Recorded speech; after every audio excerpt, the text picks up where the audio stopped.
goodness. Hey, everybody. Hey. Man. I just about did from that break, guys. Oh my Yeah, god. yeah, I'm good. Woo! Yeah, I was we cut that one pretty close. So, yeah. I have a plan. I have a plan for if I ever don't make it back before the show starts. Okay. Yeah, And we need that. I'm gonna pull my chair and I'm gonna sit in it. I'm gonna slide in like nice. on a crane, and just sit here. I love wait it. until you're like, oh hey, Ryan. Oh hey, what's up, man? Right. That works. Everybody, ladies and gentlemen, boys and girls, everyone, people. This is Turtle Soup, the internet, nay, the world's only listener-supported podcast and video thingy. Yep. Dedicated to ongoing journey of the TMNT all the way from the very beginning until I find some way to rework my tried and true perfect sweet tea recipe to make up for the fact that I'm using this Tervis tumbler now. Yeah. And ice doesn't melt. Oh, yeah, that is a factor. It's a factor. Huh. It's a factor. I'm used to the ice melting and kind of brings that tea down toward the end, a little bit more water. That's what gets you hydrated. You know what I'm saying? It's that perfect balance. I'm having to kind of go like half water, half tea, and kind of keep going with tea. It's like a whole 9 yards because you don't want to drink too much. You got to the ice factor. You got to keep them separated. And yes, and we're at least going to keep going until I figure that out because I have no idea. Yeah. How I'm going to do that because every time I go to make tea, I'm like, I'm not going to mess up the formula. Yeah. I'm not going to experiment. Yeah. It's too dangerous. I'm just going to add water to simulate at the end that there's ice melted. Right. Because this cup will literally keep a cup full of ice all day. Mm-hmm. Just all day. Yeah. And I'm just not used to it. Something else that you may not be used to, or maybe you are, is that we are live on YouTube, everybody. We are. So be sure to subscribe, hit the bell icon, get all the notifications, you know what I'm saying, for all the new videos and live streams. And share the stream on Facebook, anywhere else social you can. Let people know that we're live because that helps everything. Nobody says Krang. It's a perfect world. It's a perfect union. It is. We all work together to share the love of Turtle Soup. Mm-hmm. Speaking of sharing love, there are many people on our Patreon that share their love with us once a month by making a contribution to this lovely show. Mm-hmm. And they are lovely people for doing it. And absolutely. We make it our job. We make it our duty, you might say. Yep. To name 2 of these people every single episode. And today's 2 lovely people would be David Wagner and Keith Lane. You know what I'm saying? Both longtime patrons. Some of the best. Thanks to you. This episode's for you guys. Yep. And thanks to all of our patrons. And if you guys want to be a patron, you just go on patreon.com, look up Turtle Soup podcast, see we double making that thing. Yep. And then, as little as $1, you know what I'm saying? And you get and you get the world. You know what I'm saying? The world can be yours. It can. So go check us out on Patreon. So speaking of checking stuff out, you and I like to check stuff out, whether it's self-checkout. Yeah. Beep, beep. I enjoy self-checkout. I do too. I don't have to deal with anybody. Yep. Whether it's, checking out some comics. Mm-hmm. Or maybe just at night you just check out. Check out library books. Just check out books. You check out library books. You hope that you don't check out for forever when you go to sleep. That's true. You hope that you don't do that. Let's see what else. But we check out yes or no. Checking out though. No, you could check yes or no. You could check yes or no. Or maybe.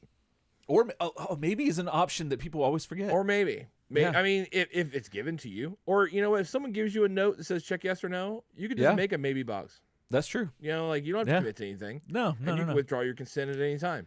That's true. But one thing you can't withdraw your consent to is what we're going to review. Indeed. On tonight's episode. Yep, locked and loaded. So, Eric, what are we covering today? Well, we are covering season 10, episode 5. Let me get it right because I keep messing up in my brain. Turtles to the Second Power, Ryan.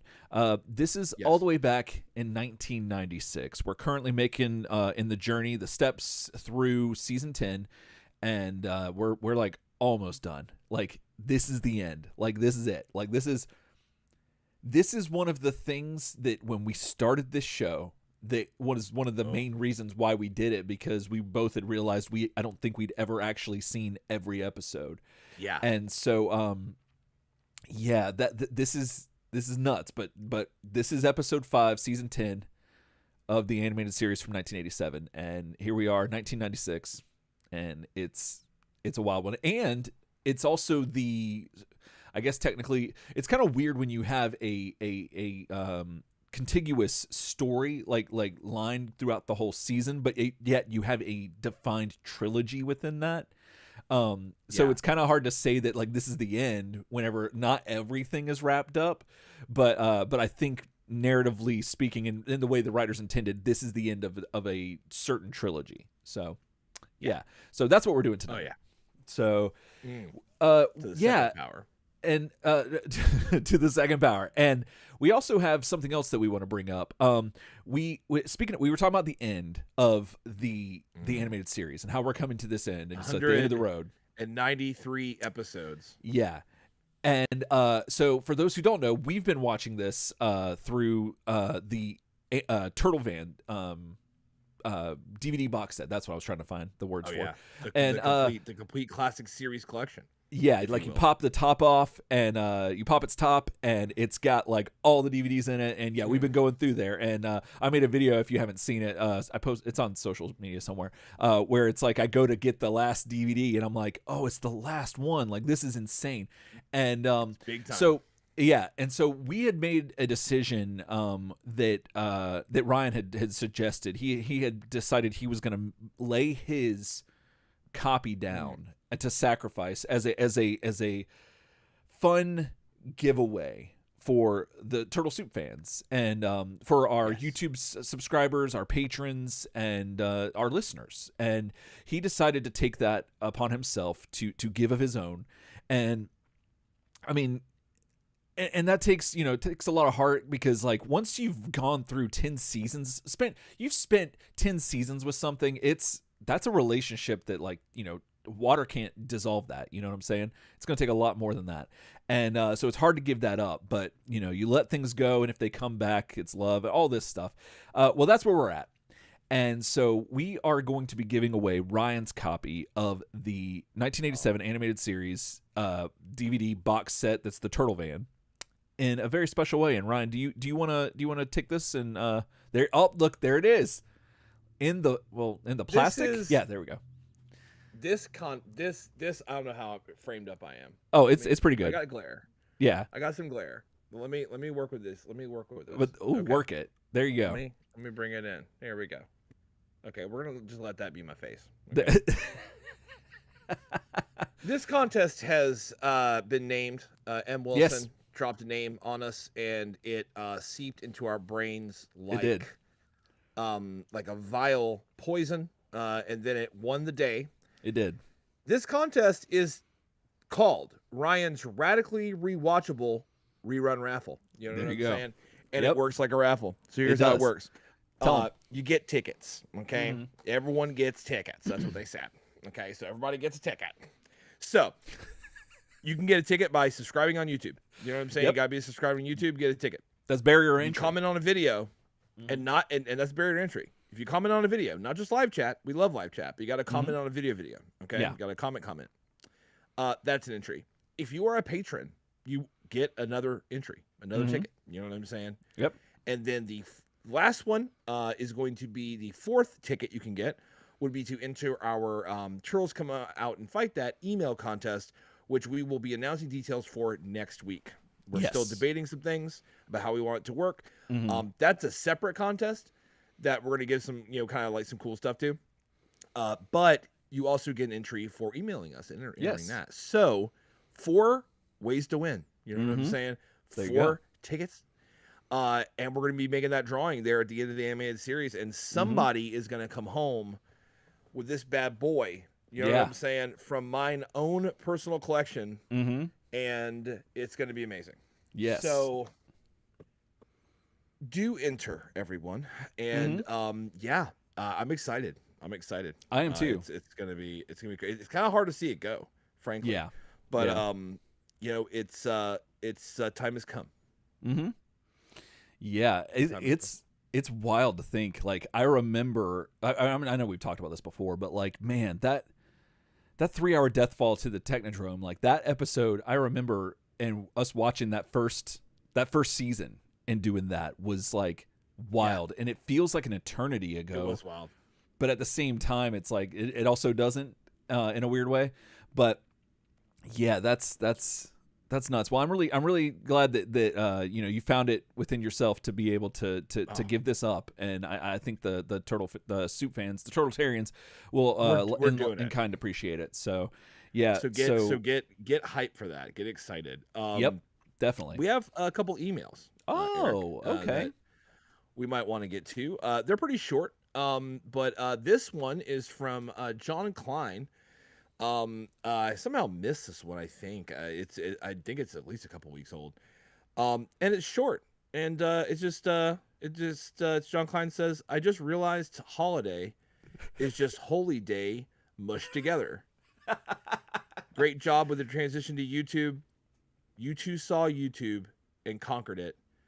And then he mentions that he's been getting into a parenting podcast called Raising Good Humans.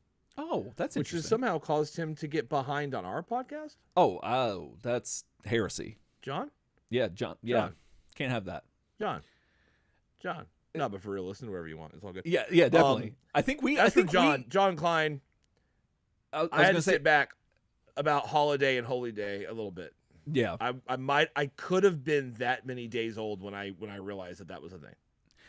Yeah, I think it hit me. It definitely hit me as an adult. Like, I don't think I gave it much thought as a child, but I think like once I started working in places where like holidays were a thing, and I was checking like the holiday thing, and my brain was just like bored out of my mind at whatever mindless job I was at. I kind of drew that comparison. But no, that's always fun when you find out like, oh yeah, this thing that I always read, it's actually this. It's like, oh, and then you find out a lot of English words are that way, and or just a lot of words in general. Oh yeah, way. You start to deconstruct your language, and you're like, oh yeah. Then any word doesn't sound like a word anymore. Right, and then what are words? And then I have a problem with that. Yeah, that's a problem. Yes, definitely. Yeah.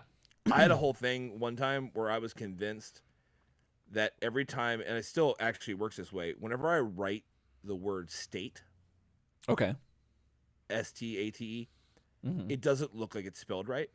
Okay. Like something's wrong with it. Yeah. But I look at it and go, that's how you spell state. Yeah. And my mind goes, but that's not spelled right. Interesting. I have it's like a weird hang up. And I don't know what it is. I have to go on faith. I had it a lot more when I was a child, but then it happened to me even I remember happening it as an adult too. The word of. I was like like I didn't even have to, I couldn't write it because I was like, I know it's not OV. But if you know it's not OV, F is not the word that you don't go to the letter F. No, you don't go to that. No. Like for of. Like I got the first letter. I don't know the second letter. And yeah, that would trip me up like writing papers and stuff. Yeah. Yeah. Off. Yeah. Yeah. No one says that. Yeah, no. It's actually really funny. So I said something on the podcast a while ago about like how like some people pronounce iron. Oh yeah. And I think I got a text from my mother-in-law. She listens to the show, and she was like, "That's weird." She's like, "I've never heard anyone say iron. It's iron." And I was like, "Yeah, I know, but I've heard people say it." And then I was listening or watching something, and someone dead ass said iron like 3 times. And I was like, it happened. And I wanted to like link it. Yeah. But it was like, maybe it was like a TikTok video or something. And I was like, I couldn't think of a good way to like link it over. And I was like, you know what? I know I'm right. Right. You know what I'm saying? Like, I know I'm vindicated. Right. I don't know. But we have one more email, and this is from your boy Malik. Now, when it comes to animated series facts and figures, your boy Malik knows what he's talking about. He does. And he drops this one on us, which is kind of an interesting thing to think about. Okay. It says, "Ahoy Turtletarians, Malik here, and sending in some more TMNT facts for the 10th season. But it's just one fact. You ready for this? I'm ready. The CBS executives fired David Wise and replaced him with Jeffrey Scott, who had never even watched the series before, and actually ended up persuading Wise to come back as an uncredited co-writer after being unable to get to grips with the characters. And this was while Wise was also writing for Disney's equivalent show, Mighty Ducks animated series over at ABC. This might explain why Shredder didn't really sound like himself in Power of the Three. And you know what? If Jeff Scott had a hard time wrapping his head around some of the characters, I could completely understand why Shredder didn't sound like himself. Like, we talked about not only was the voice acting different, but like we talked about how even his lines weren't right. Right. The things he said, like they didn't sound like they were in Shredder's voice. It just sounded like it was like just a villain kind of voice. Yeah. And it didn't carry over either, because like the next two episodes, he sounded better at the very least. So I wonder if there was some like a real fast change there that they recognized that. I don't know, but I think his actions were a little bit more. We did comment on that, how his actions were a little bit more assertive and a little less buffoonish. Or a lot less buffoonish, but as far as his vocal, no, they were. take, but see that matches with the change of tone though. Like, no villain is dumb in Red Skies, right? Like, so word up, yeah. But yeah, his voice, like like literally not just like the voice actor, but like the character's voice, like, right? And the writing wasn't right. So maybe it was a matter of like Jeffrey Scott being kind of underwater. I didn't really know that, so I appreciate it, Malik, for definitely writing in and letting you. us know about that. That does shine a different light on that whole thing. It absolutely does. So, speaking of shining lights, this is going to be a slam bam episode because we got no news segment. You know what I'm saying? And we're going to be running kind of like straight into this business. So, are you ready, Eric, to get into this fifth episode? Let me stretch a little bit. Yeah, go ahead and stretch let me get loosey goosey. You know what I'm saying? All right. Yeah. Go ahead. I think I'm ready, Ron. I think we're ready. You ready? Yeah. Are you ready?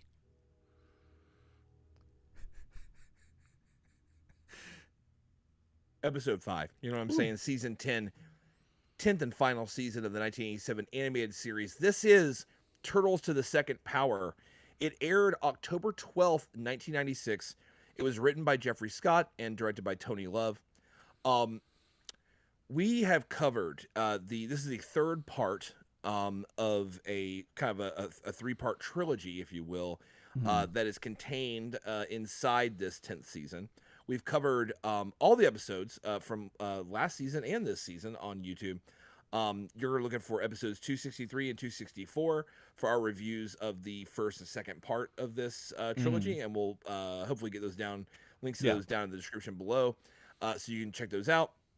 But if you're live and you're like, but what's that? I don't know what's going on. like we're gonna make it happen for you, okay? Yeah, here we go. But you can get a lot more in depth by going back and checking out the reviews previously. So the effect is basically on what's going on before we get into this is Dregg's back. You know what I'm saying? Back and ready to conquer Earth. Shredder and Krang get brought back by Dregg because because Mung. Oh, by the way, high tech out the window. You know what I'm saying? Literally shot out a window. Yeah. In a chair rocket. Kind of concerned he hasn't been back yet. I kind of a little curious. Like, is he gonna come back? But yeah, shot out the window. You know what I'm saying? Mung is in place with his Batmen, and those are the new goons. Effectively, Mung ran into Shredder and Krang in Dimension X, just hanging out, and they were talking a lot of trash about how they used to fight the Turtles. So Dregg's like, "Why don't you come on back?" Meanwhile, Leonardo gets cured of his hypermutation stuff, as do the rest of the Turtles. They don't get big dumb mutate anymore, which is really great. Carter, on the other hand, has some trouble, but they do eventually find a way to cure his hypermutation as well. After a lot of I don't know what to do, and then Splinter was saying when does the butterfly, and nothing made any sense. And Carter yelled about going back to college, and it was real blue sky territory in the lair. Say what you want, man. I don't care. You know what I'm saying? And somebody's like, I hate Tootsie Rolls. And like they were just everyone was just saying things that like things unpopular opinions. Someone's like, I don't understand Billie Eilish. Right. You know what I mean? And it was just going everywhere. And it was a real open, it was a real safe space. And that's when Carter's like, I got it. Undo my mutation, dog. Fix me. And they do. But of course, Carter immediately starts to regret that decision. You know, questionably about why, but but Carter automatically feels somewhat emasculated without Savage Dragon Big Bird there to get his back. Shredder and Krang show up and they're like, no, like we're not gonna work with you. You suck. And this is like the best Shredder and Krang ever.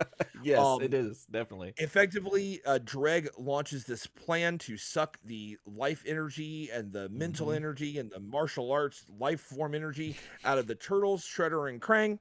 He does this. Shredder escapes from it before it happens, so he's not brain drained. But everybody else needs a life energy infusion. This is where Carter comes in, and Carter's like, I know what I can do. I can bounce a message off a star. Like that star is going to bounce something back. Like, star would probably annihilate that energy, given the fact that it's outputting a lot more energy than your radio waves. But anyway, I'm going to bounce this thing off a star 10 light years away, so it comes back to Earth 20 years in the future. American Landor, baby. Our favorite time cops show up. He's like, I need your help. Oh my God. And they're like, well, we're going to bring back the turtles from the past to the present to help give life energy to the turtles who are currently still trapped and about to die from not having life force. And that's effectively where we set it up. So the turtles are broken free from the dreadnought by the past turtles, and American Landor give the turtles a big like time clock thing. But the problem is it's not that big of a time clock, depending on how you treat it. Because American Landor are like, look, y'all, to avoid a time paradox that will basically eliminate all y'all from existence, so like current turtles and past turtles, the past turtles have to be back in the past in like 24 hours, or like no bueno, everyone dies. Bye, and they leave. So that's kind of where we pick up. So Dregg has this plan where he's going to transport little teeny bits of the sun, just a teeny bit, just a little tiny bit, a glint, into the middle of the major cities in the world, and that would vaporize those cities, and he's going to keep doing that until Earth's like, please be our leader, and he's like, yeah, okay, I guess I'll do it. That plan gets kind of interrupted because Shredder was kind of a dick with the tech and was like, I'll steal your chip, and he takes his little chip and then he can't do it. So Dregg's hunting down Shredder and Krang, trying to get that chip back. They're building an invasion force of robots because that's plan B. Mung's got them on plan B. You always got to have plan B. Always got to have plan B. You buy that Switch, we don't open it up yet. We open it up in about 3 weeks because you know about plan B. Exactly. That's basically what it is. Delayed gratification. Mung's there with plan B, says, I'm going to take every single bit of steel in the world, and we're going to build an invasion force. It's just one big chicken-looking robot. And we kind of hoped at the end of that last episode would be more chicken robots, because I feel like that thing just gets robo-doped, and that's not going to conquer the world. Exactly. Remains to be seen if that's the case. Dregg on the run from chasing Shredder and Krang. Turtles and Carter and April all trying to get back and get that life force infusion and save the turtles' lives. And that's where we're at. Yep. That was a long so basically, but there's a lot happening. There is. This is Turtles to the Second Power. Now, I think I'll just go ahead and say this is the titular line. This phrase is spoken in this episode. There are a lot of problems because typically when you take something to the second power, it's effectively like squaring it. Right. So not quite. 4 to the second power is 16, and if you take 1, to the second power, you know what I mean? That's a problem. And then it's like, well, if it's turtles, all 4 turtles to the second power, there'd be 16 turtles. Right. Which I feel like they could have just said like turtles times 2, bitch, and like hit somebody and it would have been fine. Exactly. That's all they had to do. Power. And it just shows that I guess while they're teenagers, they're lean and mean. They don't come. I guess they cut math class a bunch of slack. You know what I'm saying? 100%. 100%. They definitely cut them some slack. Yeah. None of it. But this opens us up. So turns out where we left off last time, everyone gets transported out of the dreadnought. Like, we got to get that the turtles that old dirty insulin injection. Turns out it was Big Chicken Robot, right? Like we saw it last time. Right. So that, once again, we're in the nuclear power plant that no one ever cares about, and no, it's okay. It's fine. Yeah, just take a nuclear power plant, guys. You're good. Yeah. It's red skies. We don't care. So everyone's there facing down the invasion force, Chicken Robot, which is we see is piloted by 2 Batmen, At Walker style. I'm a fan of that. Fleeing the scene, Carter asks April. I'm sorry, ATST. Excuse me. Yeah. What are you thinking? ATST. Goodness. ATAT. I'm done. You're done. All right. So anyway, I'm done.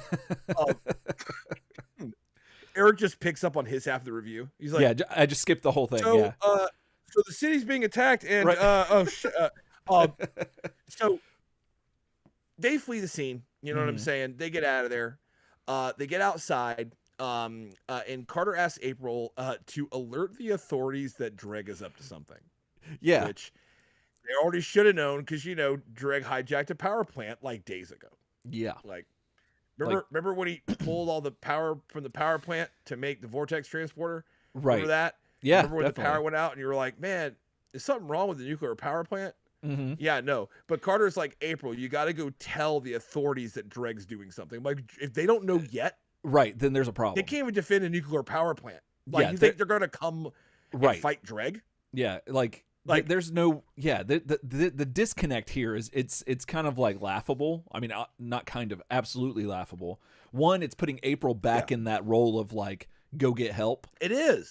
Which I hate. It is. And she hated it too. Either. She hates it too, because she's even said as much. And then look at that face. That's why I saved that screenshot, was because I love that face. She is not having it. And but the one thing I do like about it is that it does set a little bit of a, I know we're hyping up or talking about the whole power plant thing, but that idea that no one has cared about it is probably more indicative of the state of New York, or at least the world, in whatever that they have never addressed, in the sense with Red Skies, that there's it's desolate times. So like, who knows? We see cops like care enough in this timeline to like defend museums, right? Like, that's true. They and the bank, like, but everything else, don't worry about it. Yeah, I mean, like, you were set up kind of perfect, because Mung showed up and didn't know the difference between plutonium and uranium, right? So really, whatever. But anyway, so back aboard the Dreadnought, Dregg is super pissed about everything not working out. He's manhandling Mung as he groans right there, as you can see, demanding to know how long it will be until the rest of the quote-unquote invasion fleet is ready. Now, you remember last episode, we were like, invasion fleet, invasion force, invasion. What are you doing? They did seem like they knew what they were doing. Mung says, hey, dog, 15 hours, man. Just give me 15 hours. Now, that's weird, though, because like the microbots built the vortex transporter in about 2 minutes. Right. And that was high-tech business. Sorry. Not I was about to say, no. It was not the high-tech business. He's a probe out in space somewhere. But that was like kind of a complicated device, and then it feels like they built Invasion Force Chicken Robot, like a prototype, in about 30 seconds. So 15 hours feels like a really long time. It does. But that's what it is. And Dregg's like, cool. So I'm going to move the goalpost for world domination ahead exactly 15 hours. And then I will be the ruler of Earth. And Mung's like, yeah, man, that's right. Yeah, but can you please not touch me? Yeah, don't. In the sewer. Both sets of turtles, April and Carter. Now, this is quite the entourage rolling up on old Dad Splinter. In the lair. Splinter's like, the hell? And like, here comes like all of them. It's just all of them. And he names every single one of them, like their full name too. Yeah, he does. Double. He does. He does. Yeah, it's also really annoying because he calls the other turtles. He goes, Leonardo to the second power. Right. Michelangelo to the. And you're like, God, I thought you were just saying their names took long enough. But to the second power. Everybody. Yeah, no, I mean, they had a commercial break. It was a whole 9 yards. Yeah. It was really unnecessary. I mean, it was. If you got to pad the episode, I mean, like, right. There's better ways. Better. Yeah.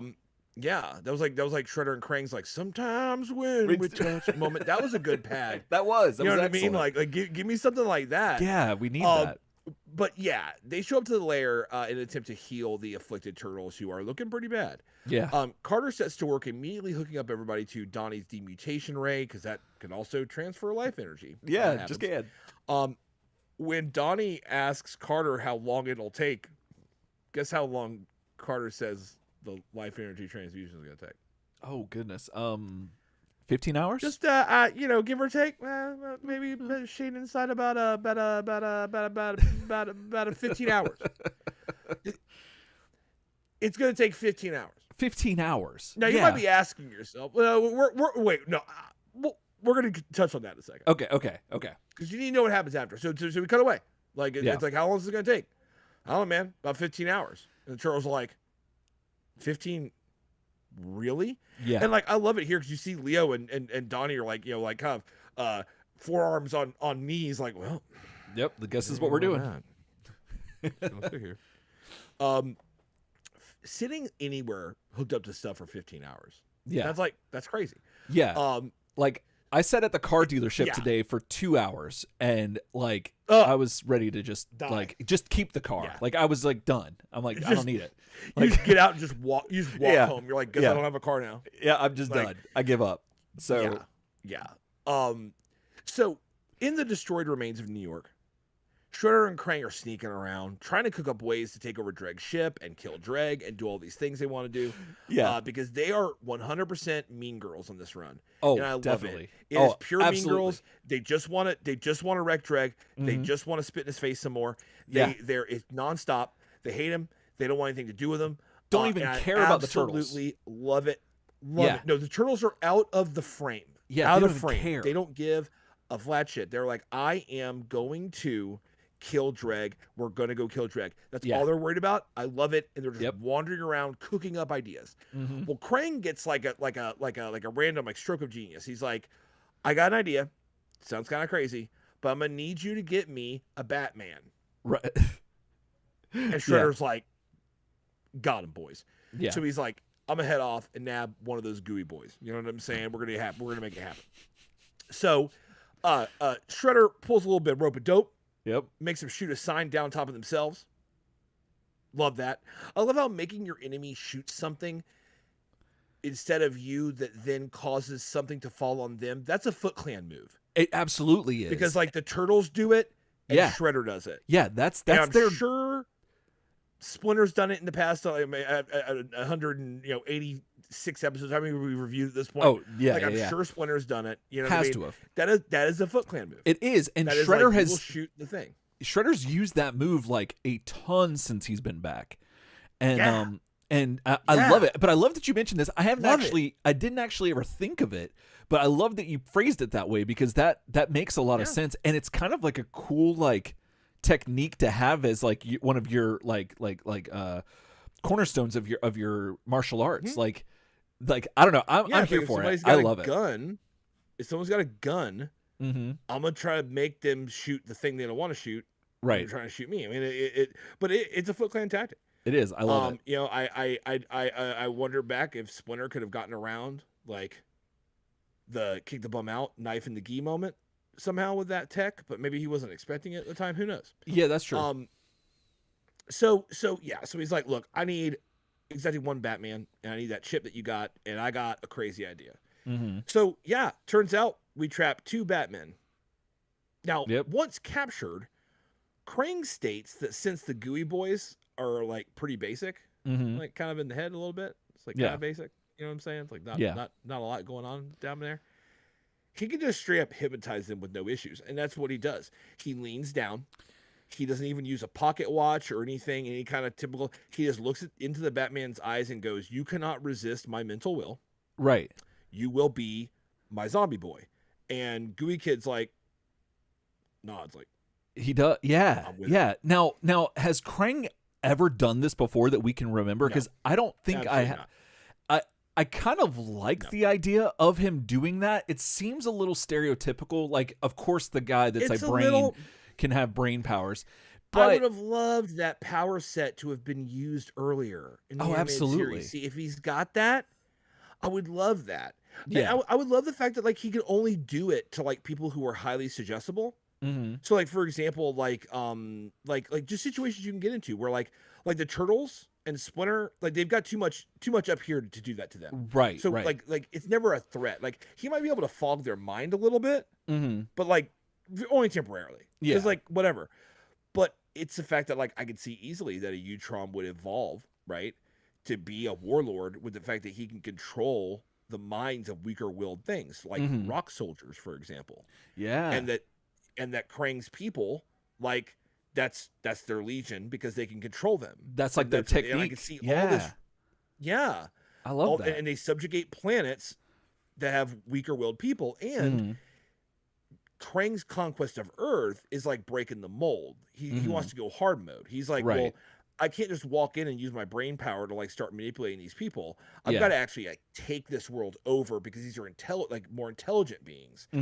Would have been all about if we had written that in at some point, David. At some point, way back there, we would have written that in. Been great. I wonder if this goes. Not where we're at. I wonder if this goes to what Malik was saying in his email about like the different writers and how that like they didn't fully understand the characters, so they were writing these things and like maybe seeing the brain character, you think Jeffrey that he Scott has brain thing. powers, and then so like that's a great point. That's a great point. I didn't really look at it that way, but like I think.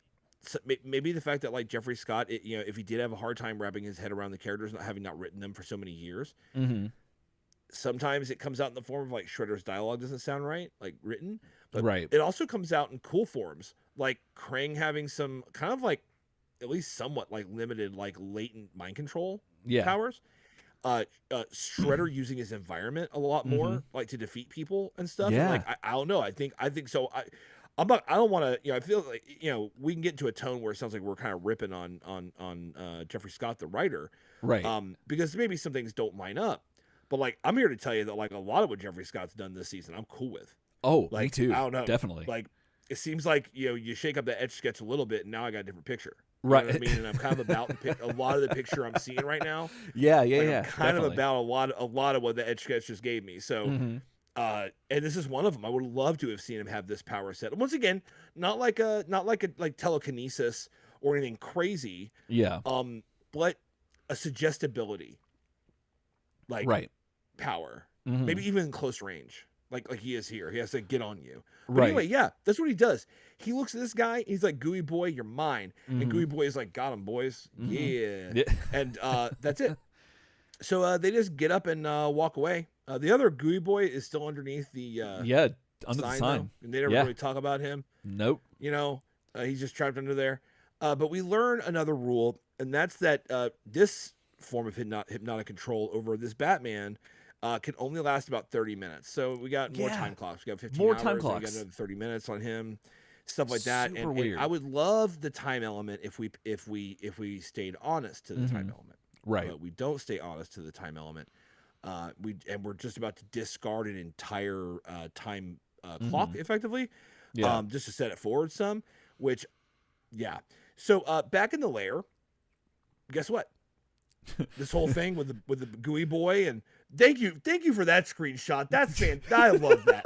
Okay, thanks for settling on that. That's what we need to settle on when we talk about this. So because your boy Carter right now is like, I thought the goalpost was 15 hours. Right. Now so that whole thing with like, I got a crazy idea, go get me a Gooey boy and I'm gonna hypnotize him. Yeah. Guys, guess what? That took 15 hours. You know what I'm saying? Yeah. Because when we come back to the lair, transfusion's done. Yep, it's all done. 15 hours. I was like, excuse me? So it goes, the life energy transfusion goes off without a hitch. Yep. Both turtles are right back to normal again. Took 15 hours. Yeah. Just 15 hours. Like that. Oh, it's so. Spoiler alert: the episode just moves forward. Okay. But the thing that does happen next, and okay, we're gonna get into 15 hours in a second because I do need to drop this point. This is the last piece of the 15-hour puzzle here. Okay. So the turtles are all back to normal. They start doing the gags you do, where like they start talking to the other one, and then they're saying the same thing they'd say. Like, that's what I was gonna say. Oh, thanks for saving us. LOL. All this crap. Old Dad Splinter rolls up, congratulates everybody on their teamwork. Everyone's feeling really good. And then the Turtles from the past decide they need to head back to the past. And Kate Carter, why don't you go ahead and do your bounce energy off the 10 light years away star trick again, and get American Landor back so we can go ahead and go back to our timeline, because remember, there's a time paradox. Well, doesn't work. Carter tries and it doesn't work. Right. He tries again, and during this sequence we see the same security breach warning on his monitor that we saw on the Dreadnought when Dregg found out that Shredder had stolen the translocation chip out of the Vortex transport. It also said security breach. However, this is a little misleading. I feel like this is a little bit like animator just put something on the screen kind of thing, because spoiler, it's not a security breach. At first I was like, did his computer get hacked? Is Dregg like hacking his computer and like stopping this? Because he's like, oh yeah, you know a way to kill all the turtles? Yeah. Don't let those time traveler guys come back. That'd be great. Yeah, exactly. It doesn't work, and that's when everyone kind of realizes, like, oh crap. And then the Turtles remind us that now they only have 3 hours left. Right. Before the universe nullifies both Turtles, because the past Turtles are in the present, and that's the bad timeline. Right. And given how fast 15 hours went by, I'm a little concerned about the 3 hours. Oh, definitely. I feel like that the equivalent of about 15 seconds. So I don't understand why American Landor showed up last episode and gave. This is where this feels like, if David Wise was helping here, maybe that explains some things. Yeah. You set a time clock rule with the Turtles where the other guys have to be back in 24 hours. Then you fight a little bit, okay? Right. And you figure, well, that takes a little bit of time. Then you come back, and then the transfusion is going to take 15 hours. Right. Then they only have 3 hours left. I don't understand. So the fact that Dregg had to build his invasion force over 15 hours and the Turtles had to get like healed in 15 hours, what you're basically doing is you shouldn't have given them that long to start with. When American Landor came back, they should have said like, hey, so just so you know, like this paradox business going to go off in about 4 hours. Right. Like you need to be, back in 4 hours.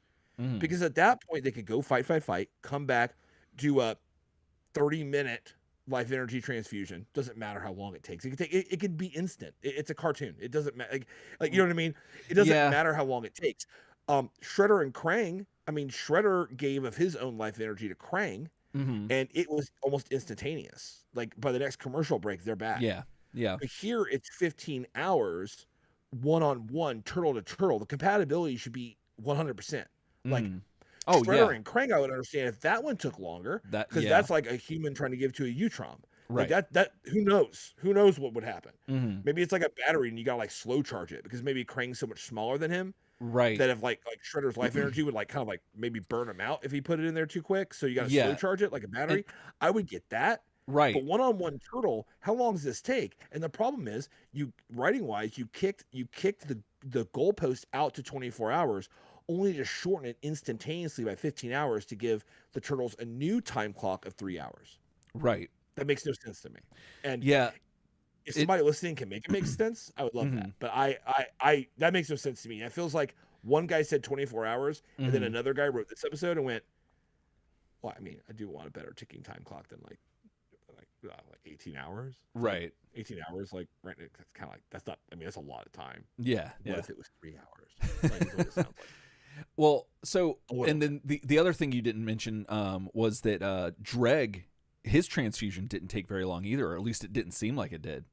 From where he got all, everyone else's brain powers. Like, that didn't seim like it took very long. No. That didn't take very long at all.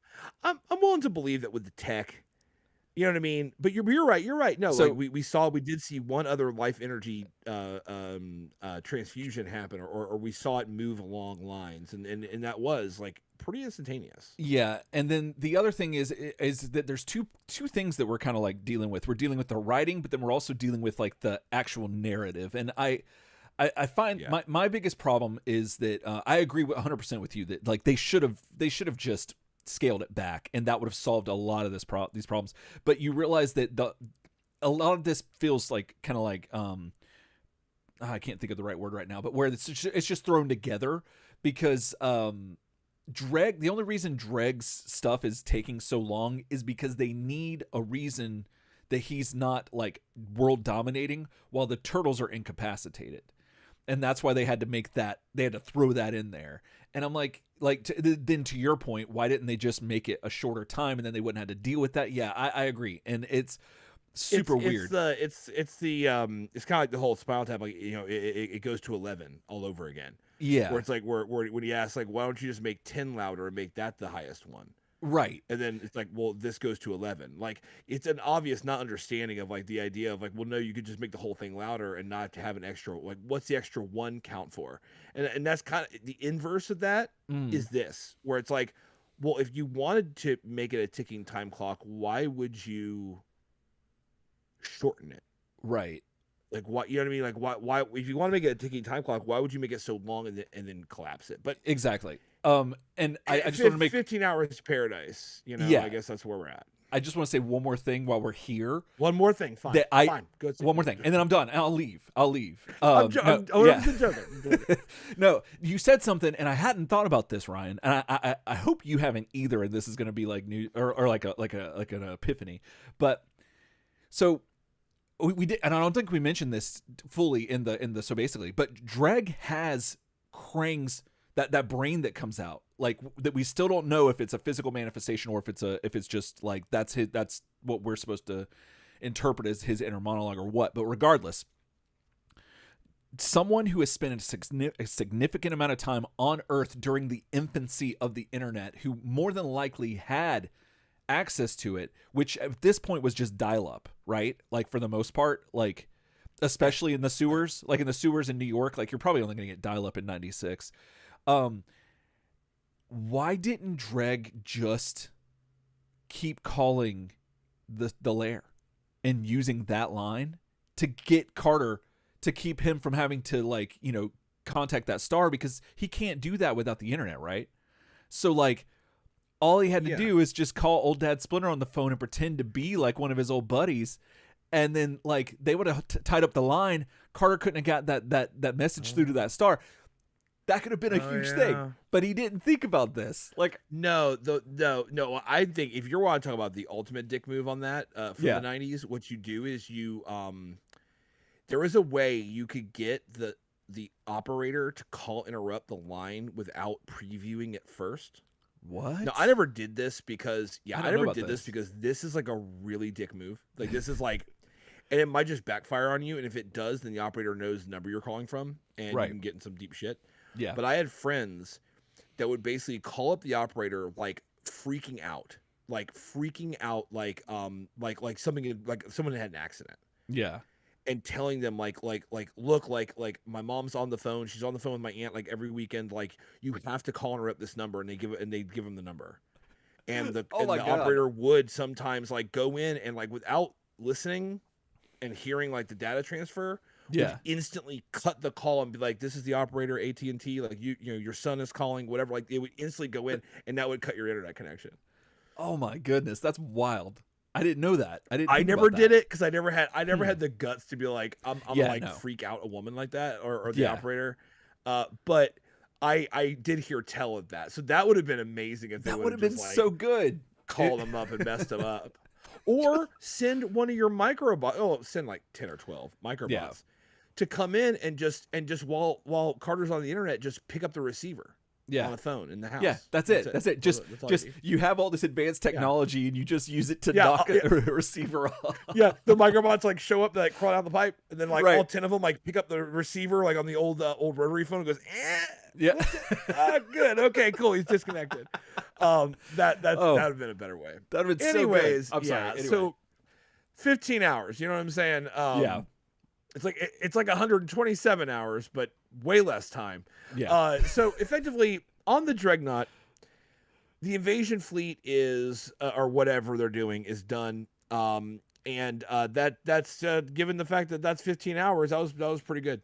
Mm-hmm. Dregg then fantasizes again about his dope plan to beam a teeny tiny piece of a star into the cities. Now he says he puts that out to all capital cities now. because at first it was just New York. Right. Now it's all capital cities, I guess, because I'm behind. Dregg commands that Mung go ahead and put the Dreadnought into autopilot so that him and Mung can beam down and join the assault force and beam down with the Batmen to make this plan happen. Right. At the forgotten nuclear power plant, Dregg and Mung just show up, and we finally see that, yes, the invasion fleet does consist of at least several of the giant robot chicken walkers from earlier. So at least they're not trying to do it on their own. You know what I'm saying? Yeah. They teleport many across different unknown locations. We don't know them yet. But we see that at least one gets beamed into the streets of the city of New York. In them streets. April rolls up to a local police station instead of calling 911, like you do in the apocalypse, I guess, and finds the officer on desk duty has absolutely no time for her insane BS. Right. However, when big chicken robot starts fighting and blasting things, everyone just evacuates the station anyway. And it's funny because the cop's like, "Well, I guess I believe you, ma'am," because he's like all Irish, and it's like, well, that would have been great if you did that before that. Yeah. But back in the lair, Carter has some serious performance anxiety as two sets of turtles just stare at him trying to get the message up. Yeah. And running. You know what I'm saying? I see what you're saying. Yes. Everyone is totally convinced that there is no other way to contact Landor and Merrick. Yep. To which I rebut that I'm pretty sure with them being like time police, that they're probably gonna like be a lot more like your parents when they dropped you off at the mall to hang out with friends, right? Like, if you don't call me to come pick you up, I'm coming up there. Yeah. Right? That's a good point. Yeah, like Merrick and Landor are going to come back. Like that would be, if I was in that lair, I'd have been like, well, man, I wonder what's gonna happen when we get annihilated, man, because like it's gonna happen.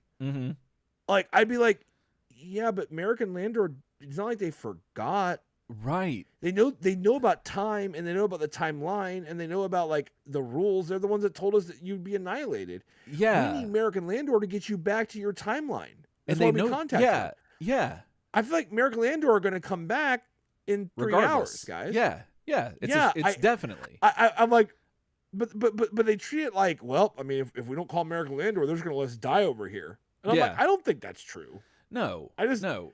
That's a valid point that they don't address at all. I'm like, no, they're time cops.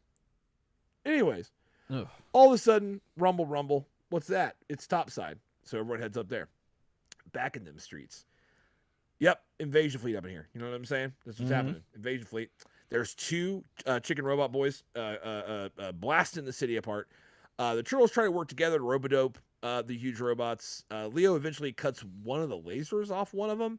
Yeah. But then it's kind of cool because then he winds up getting shocked by this really clever setting that the Batmen inside activate that just electrifies the outer shell to repel boarding parties. Yeah, that's awesome. Which kind of backs up the claim that Dregg is the best villain in the TMNT animated series. Like, that alone, that right there, that's another one of those things that you're like, why wouldn't the skin of this gigantic siege machine have the ability to like electrify itself and shock people who are trying to board it and take it over? That's exactly. That's forethought. That's like good villainry. That's fantastic. Exactly. So the turtles are about to get straight up stepped on after they all fall off, but Carter has a completely normal, well-adjusted self-love with no reservations, free from judgment of all. Solo mutation. It's all by himself. It's fine. You shouldn't judge him. Number 1. No. Number 2, it's not your business what he does. When he's by himself. Exactly. Here it's in public, but like, you know, some people express themselves differently. It's true. You know what I'm saying? I just feel like some of y'all are coming after Savage Dragon Big Bird, kind of like, why does he seem to arrive in public a lot all by himself? Right. And I kind of feel like, I don't know, man. Maybe that's because you can't arrive. It's true. It says more about you than you think it does. But it does says a ton about you. It does. What I'm saying? It does. So he does. He becomes Savage Dragon Big Bird once again. And we kind of knew he could do this. Like last episode, Splinter is like, you should think about a butterfly, and he's like, I guess that means that, like, that I can like probably change if I want to. If it's bad enough, I still can do it. Which means he wasn't cured. Yeah, no. That's what used to happen when Carter got scared. It was Incredible Hulk rules. Whenever he got scared or mad, he would turn into Savage Dragon Big Bird. Well, guess what? Now that they're about to get stepped on, he's Savage Dragon Big Bird, so he's not cured. So the cure was kind of not right, and that didn't work. But yeah, you won't like me when I'm scared. You won't like me when I'm scared. You won't like me when I'm really scared, bro. Yeah. Don't scare me, bro. If I was Bruce Banner, you know how you only need one issue for me. You know what I'm saying? Like I turn into the Incredible Hulk. Okay, Bruce Banner, here I am. Yeah, dude, I would be at the McDonald's drive-thru and have a panic attack and turn into the Incredible Hulk, and that'd be the end of the comic. That's it. Like it wouldn't be like you won't like me when I'm angry. It'd be like, man, did my heart just palpitate? Yeah. Is my heart beating too fast? Am I fucking die? And I just die. And then it'd be, and like, game over. No hiding it. No, but I'm also Ryan. You don't know it, but I'm Ryan. Like, no. I'd Hulk out in my car, destroy the McDonald's, and then the army would shoot me with guns. And that'd be the end of it. And that's it. So, so he stops the robot's foot from coming down, like, for a second, and then weirdly, like, puts it down. Yeah. And then gets away about 10 feet from the chicken robot foot. And then he has that, I mean, he just arrived. You know what I'm saying? So he got all that out of him. And then he's like, and turns back to regular Carter. Right. And, just sulking. They're like, Carter, you good? He's like, I guess. Yeah. Why am I the way I am? All those thoughts you have after. After you arrive. Like, yeah. Like why is the world like it is? Exactly. Like, why do I keep putting off the things that are the most important to what I need to do? Like all those thoughts, like that's what Carter's having right now. So April calls, and both Mikeys pick up and do the thing where I'm talking to April. No, I'm talking to April. And once that whole routine's over, April informs us that there are giant robots all over the world. Which I was like, hell yeah, Invasion Force. I'm a fan. You know what I'm saying? Go for it. Cowed by this, the Turtles don't really know what to do for a minute. They're like, I don't know, man. Until they go, well, I guess we could try to find Dregg and like stop the invasion at its source, but I don't know. Right. And then, from absolute lack of leadership, despite there being 2 Leos present. Yeah. Carter's got to step in and make the call. So he splits up the Turtles, simply telling you guys to come with me and the rest to stay and try to fight the robots. And out of a full set of Turtles, apparently the ones who answer to you guys run after Carter, while the ones that answer to the rest stay back. Which I feel like that is kind of a really tricky psychological test right there. And absolutely. Also, I feel like if you said, you guys come with me, the rest stay here, you wouldn't get like you probably wouldn't get like a complete set of 4 Turtles comes with you. Yeah, no. You'd probably get the ones that feel the most cocky go with you. So it would be you get 2 Raphs and probably 2 Leos. Yeah. And then the rest, you get 2 Mikeys and 2 Donnies staying back. Do you know what I'm trying to say? Yeah, I feel like it's more of a psychological test than like a. Yeah. You guys know who I'm talking about when I say you guys or the rest of you. Right. And I think that. Go ahead. He never clarifies who's who. He doesn't. And I think, though, that like you can kind of argue that like maybe there's some familiarity in there that like, but then again, we're like writers rooming this to make that happen, because it's like, the Turtles from the past don't know who Carter is really. So I could see him, the differentiation, the defining line would be there, but still that's not like mentioned at all or brought about. However, to your point though, I think that like this is lazy writing at this point. I think one of the cool things to do would have been to have more of the mixing and matching, but they might just, I mean, I would say they didn't have time for it. No, but awesome. They just gave themselves 15 hours. So like they could have just had, they shortened the clock. They could extend the clock to make this happen, but they didn't. And so, but I think that would have been great if they would have. The question is, if we got 8 Turtles and we're gonna split them up. You know what I'm saying? Like, like I need 4 of y'all to come with me to get with Dregg, and I need 4 of y'all to stay back and fight this guy. And it's your pick, Eric. Mm-hmm. Do you pick like one of each turtle, bro? Because I gotta be honest with you, man. I might be switching that squad up a bit. If I've got the option to take 2 rafts, I'm taking 2 rafts. Interesting. Off the bat. Yeah. Because that's a force multiplier, bro. Like you don't get to normally have that. That's true. So I would probably kick up and this is gonna be bad, and there are people will be mad at me. You know what I'm saying? I would kick 1 Leo, 2 rafts, and a Donny. And I leave Mikey. I leave Mikey's party dude back to team up with the other Mikey party dude to go rope-a-dope some more robots. Problem is, I get it. You get double that power, then that's cool. But if I'm going to go assault Dregg, I want 2 rafts. Yeah, a little 2 raft. You also have to remember too that apparently I want raft to the second power. I was going to say that Carter right here, he's already dividing the power, so he's like negating the rules from the titular part of the episode.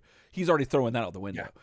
But the other thing that we have to mention is that apparently, like, since Mikey has kind of like claimed the grappling hook as his weapon, all the other turtles have thrown theirs to the wayside. They have left, they've cast them off to the building like they did in movie 1. You know what I'm saying? So that's the other thing you're dealing with, is that like you might have the 2 rafts and the Leo and the Mikey, no, Leo and Don, but you have no grappling hooks at that point on that squad.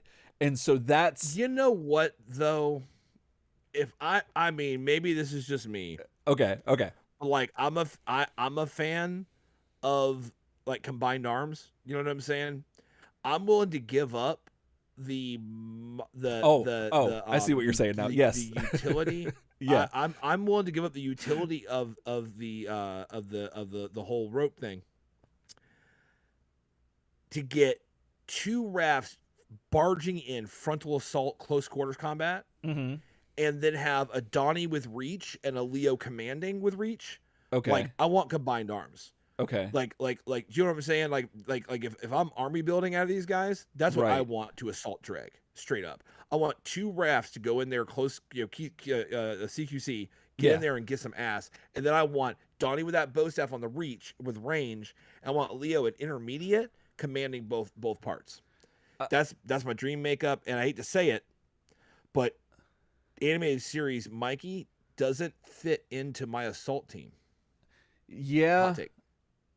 But I think another thing we're forgetting is that the animated series, an unspoken thing about Michelangelo is that he is magical. That he does have magical properties to his weapons. Yeah. And that's a thing. But okay. Right. He caught nunchucks, man. He caught, but I still argue that the grappling hook has magical properties. Everybody else gets to keep their weapons. They do. Okay, cool. What's it gonna do? Like rope-a-dope somebody? Yes, and that's. Are we gonna go assault like the nuclear power plant that time forgot? Are we gonna go like get past those hardened defensive positions with rope-a-dope? Well, you saw how easy Mung took over it, so I mean, I would imagine that taking it over with rope-a-dope is on the table as well. I mean, but maybe you could just take it over with rope-a-dope, but I need Michelangelo some close quarters combat. Michelangelo caught a dreadnought. Well, it wasn't the dreadnought. It was whatever one of the smaller ships on fire with a grappling hook. Yeah, with a grappling hook. Okay, he caught it on fire with that. Like that's. I don't know. I think that's an element. That's a chaos element. What are you trying to make the argument for then? Are you trying to make the argument for like who's your team? You've got turtles to the power of 2 sitting there. What you got? But you got to take 4. That's the thing. Do you do the variety pack or do you customize it? Because you're ripping on me a lot for not wanting the magic grappling hook. Right. When I want 2 rafts with ultra aggression and size in the front line. So, because you're saying magically, right? Magically delicious grappling hook here. So, what are you going for the variety pack, bro, or are you going to customize it? See, I think the variety. I think as far as what I think they should have done that would have been cool, and they could have had like a couple of more quips and stuff, would have been to mix and match the different things. So it's like still the same 4, like all 4 turtles, but like just no, that'd be obnoxious. That'd would be. You're going to take like Leo and Raph from the past, but then Mikey and Donnie from the present. Mm-hmm. That gets so messed up. But and I'll be honest, I don't know if you know the difference. Mm-hmm. Not in an assault. And like, given not going to defeat Dregg, you wouldn't know the difference. That's true. And also the difference in the time periods between these 2 events are not very long. So it's 2 years. I think that's right. They say it's 2 years. They're from 2 years in the past. So you could say that the present turtles would be superior because they have like 2 more years of experience under their belt. Mm-hmm. Technically, but it seems like they still fight the same to me. Well, I agree. And but as far as like my team, as far as like who goes to get Dregg, I would say it would be Leo, Mikey, and 2 Dons. And then the ones that stay and take over the take care of the actual like invasion force, that's where you have your 2 rafts, and it's those are the 2 switch that you switch, and then everyone else is the same. You're talking about 2 Donnies on the invasion? No, 2 Donnies go and get Dregg, take care of Dregg, and all that. Because I'm sorry. I'm saying invasion, but what I mean is as your breach team to go get Dregg. Like I keep saying invasion, but I mean more like your crack squad to go get Dregg would be 2 Donnies. Yes, 2 Donnies, Leo and Michelangelo. Yes. And then you leave Double Raph back to fight the chicken robots. Correct. Because interesting. That way there's no life that you have to worry about Raphael having any kind of like conscience about, like to where so he could just go and like make them all say Krang, you know what I'm saying? And so he can get in there and get that, and then I guess for me the chicken robots are a known quantity. Mm-hmm. What Dregg's got hanging out in that nuclear power plant, I don't know what he's got back there. Yeah, but it's interesting. I wonder. Yeah, you guys let us know what would you pick? Definitely. What's your, if you had turtles to the power of 2? Mm-hmm. What would you be doing? You know what I'm saying? If you had the power of 2, what would no? Okay, so goodness. All right, so we went off the rails there for a minute. We did. That was fun. So effectively, Carter does the most uncreative thing you can do, and just splits the turtles by present and past, and takes a set. You don't know which one because he doesn't even tell you. No. With him, and I feel like if I was Field General Carter, I'd be like, "Give me them 2 rafts." Mm-hmm. I'm going.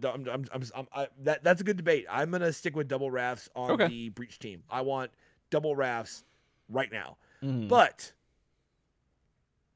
it turns out, don't worry, in the lair, Merrick and Landor show up. Yep, like we thought they would. Exactly, because they are responsible time cops, and logic would decree that they would come back for the people that they brought to the future. Right. So not a problem. Now they do go back to the lair, which is a little bit of an issue. Like I guess Merrick and Landor, maybe they can't tell in the future where they all are. So they're a little behind the curve here. Okay. Splinter hops out to say they went out to play with some other kids. Because that's exactly what his attitude is, isn't it? When they show up. It totally is. Isn't he like when you went to your friend's house and like knock on the door and like their mom opens up and you're like, hey, what's up? And you start to walk in, she's like, so Michael is at the house down the street actually. Right, so go over there. And you're like, so he went over there, went to play with Kevin and them. Right. And she's like, yeah. And you're like, oh, sounds good. Sounds good. Yeah. That works. And then you're walking there and you're like, cool, so you don't wait for me. That's fine. I wonder what they're up to. Yeah. You get there, you kind of pouty. You know what I'm saying? You're a little pouty. Oh, yeah. Yeah. But like, it's awkward, though, because you've been on the other side of that, where like some kids come over to your house pouty. Yeah. Because he wasn't invited. And you're like, I choose not to acknowledge this. And then you realize that shoe's on the other foot, and they choose not to acknowledge you. And you're like, right. And then it's just awkward. Yeah. This feels bad. But because you're a kid, you're like, I'm still full of righteous indignation. Like, absolutely. I'm right. Yeah. But I'm right. Yeah. That's how Splinter pops out. Splinter's like, that's exactly what he does. Your princess is in another castle. So Merrick and Landor are like, well, we hit time traffic, and we missed the thing. Yeah. And which is funny. It's like, yeah, you hit time traffic, but man, it's still fine because you came back in time, like we thought you would. Yeah. But apparently, no one, like Carter, the guy that's like working with you, didn't think you'd come back. But like everyone watching this goes, wouldn't they come back?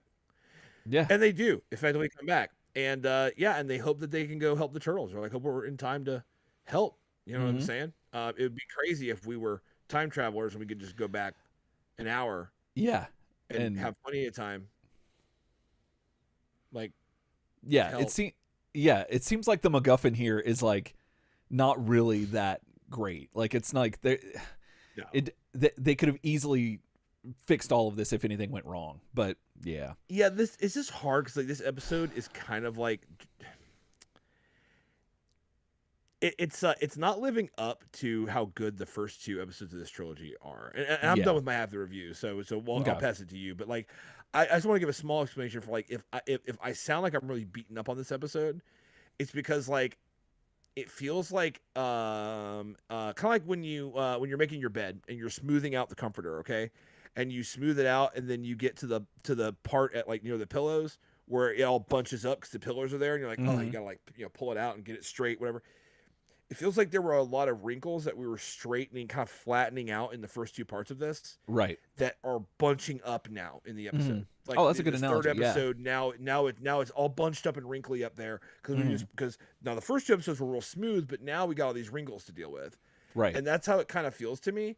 So I just want to give a little thing. I didn't hate this episode by any means. You're right. But like, yeah, no. There's a factor when you're reviewing it, especially where you're kind of like, man, this is starting to add up. Yeah. But anyway, yeah, American Landor go to help the boys in green and try to take them back like we always thought they would. Exactly. Taylor came up to me and he said, "How about back at the power plant?" How about back at the power plant? And that's where we go. So back at the power plant that everyone forgets about.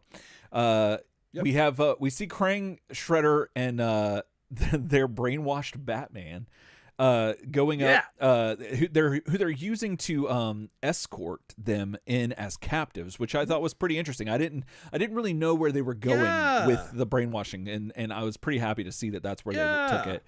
No, I did like that. It kind of reminds me of in Rogue One. Like when they have like K2SO like lead them in like into the base on Scarif like they're prisoners. Right. Yeah, I'm a fan of that. So this completely fools Dregg. Dregg is like all over this. He's about it. Like, oh yeah, we knew you'd get you eventually. Dregg's like, give that gooey boy a medal. Right. You know what I'm saying? like give him a right. Get the microbots here. Let's let him make him a medal. Make a tech medal and give it to him. Because he's just using microbots for everybody. He's a commendation. He's amazing. Exactly. And so so Shredder gives Dregg he ends up giving this gosh, I'm losing my thought. The Batman takes Shredder and Krang in. Shredder gives Dregg the chip. And this thing is like, this is the equivalent to a because they've kind of moved along in the 90s, a little bit further. So it's the equivalent of the floppy disk. Like, this is the thing that you need to make all of these things work. And if you don't have it, or if you have a bogus one, let's say, you're going to have a bad day. So Shredder's just like, all right, I'm going to give you this bogus chip. He doesn't tell him that, but that's what we know, that will cause the transporter to send Dregg into a wormhole. But like, what's strange is that by the time this happens, like, it's all within sight of Dregg, because Shredder's like putting the bogus chip, or the chip that's going to do this, in the actual machine, and Dregg's like 15 feet away. So like, it's very strange. I think that they might be playing, like, in my head canon, I was like saying that, Dregg's like own hubris is kind of like blinding him and keeping him from, like, he thought go ahead. I'm sorry. I was just about to say, I think Dregg has vision issues because he didn't notice that like Shredder was hanging out underneath that like surgical table when he cut his cord during the life energy thing, and that's then a good point. Came crawling out like a cockroach later, and Dregg was like, "Where is he?" And he was just under the table, and now he's like doing like the the woohoo on the chip thing like 10 feet from him, and Dregg's like, everything looks normal to me. I think they're just taking advantage of the fact that Dregg needs glasses. Right. That's a very good point. And I have a point to bring up that echoes that later, because of his we see Dregg firing lasers out of his eyes, and his aim is questionable. So at this point, Dregg instructs Mung to begin the transportation of the pieces of the sun to planets all over the galaxy. And just when we thought that no one had noticed that Krang, if you will, like how we like to call them, has double crossed them, the weird Krang head just appears again and like totally rats them out, and just, you know, Shredder and Krang are double crossing you, bro. Like just oh yeah, go look over Love there. it. And so, hey, bro, that was pretty good. That I could see a little bit more of that. That would have been a good Krang. Oh, I didn't even try, man. I know, but I saw the genesis of like the seedling of like a really good Krang impression there. So we might have to work on that off mic. So Dregg gets the real chip from Krang, and before he can fully attack them, the turtles just show up. And like they're just all like turtle power, you know, go green machine. And they just run in, and it's like, at this point, I started to realize that, there's a lot of things that are being expedited here. Like they are foregoing a lot of like, here's how we got into this thing. Here's how this happened. They're doing a lot of shortcuts. One thing I'm glad they took the time to show was that Shredder again picks up his boo and carries him to safety. He does. And he does. I will never get tired of seeing Shredder taking care of Krang. Like that's like my favorite thing. Like I love it so much. It's the best. All this fighting happens, and then Dregg gets knocked on his ass, which is like hilarious. And and he drops the chip that looks way different than how it looked before.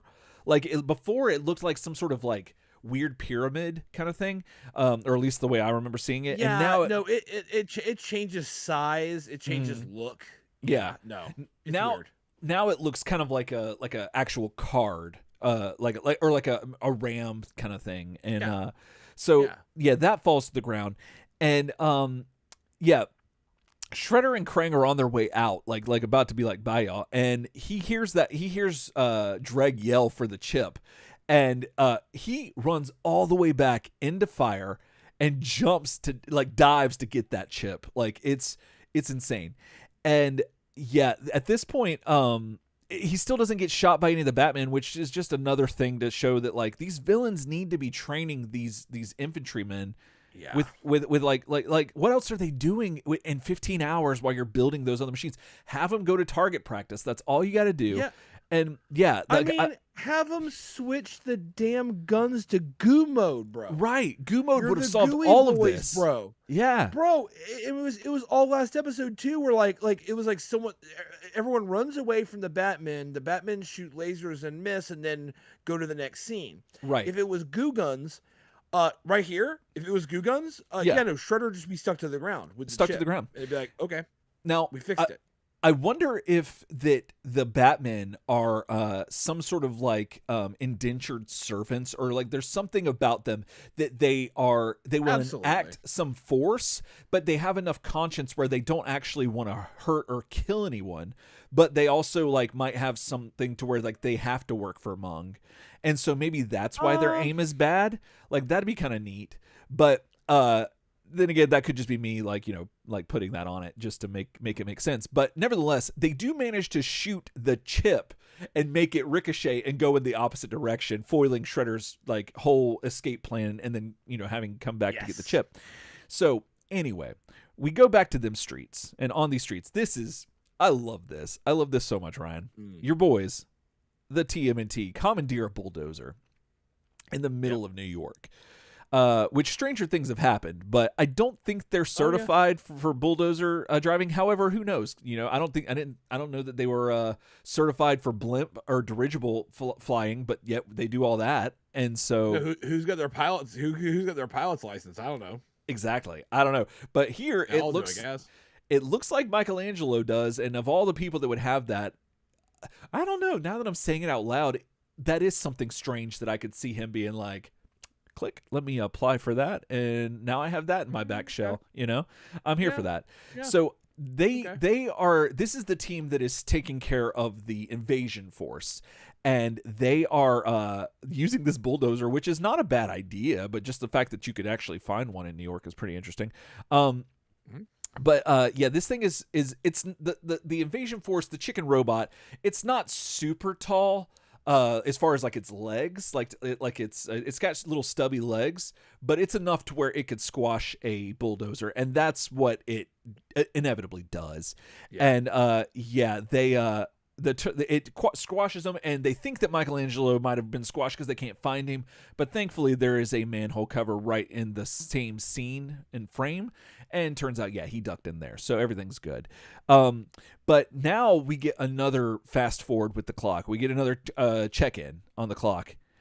We've got less than 2 hours before the time paradox erases us, and so and I forgot to mention the bulldozer did nothing to the chicken robot. So that's a no-go.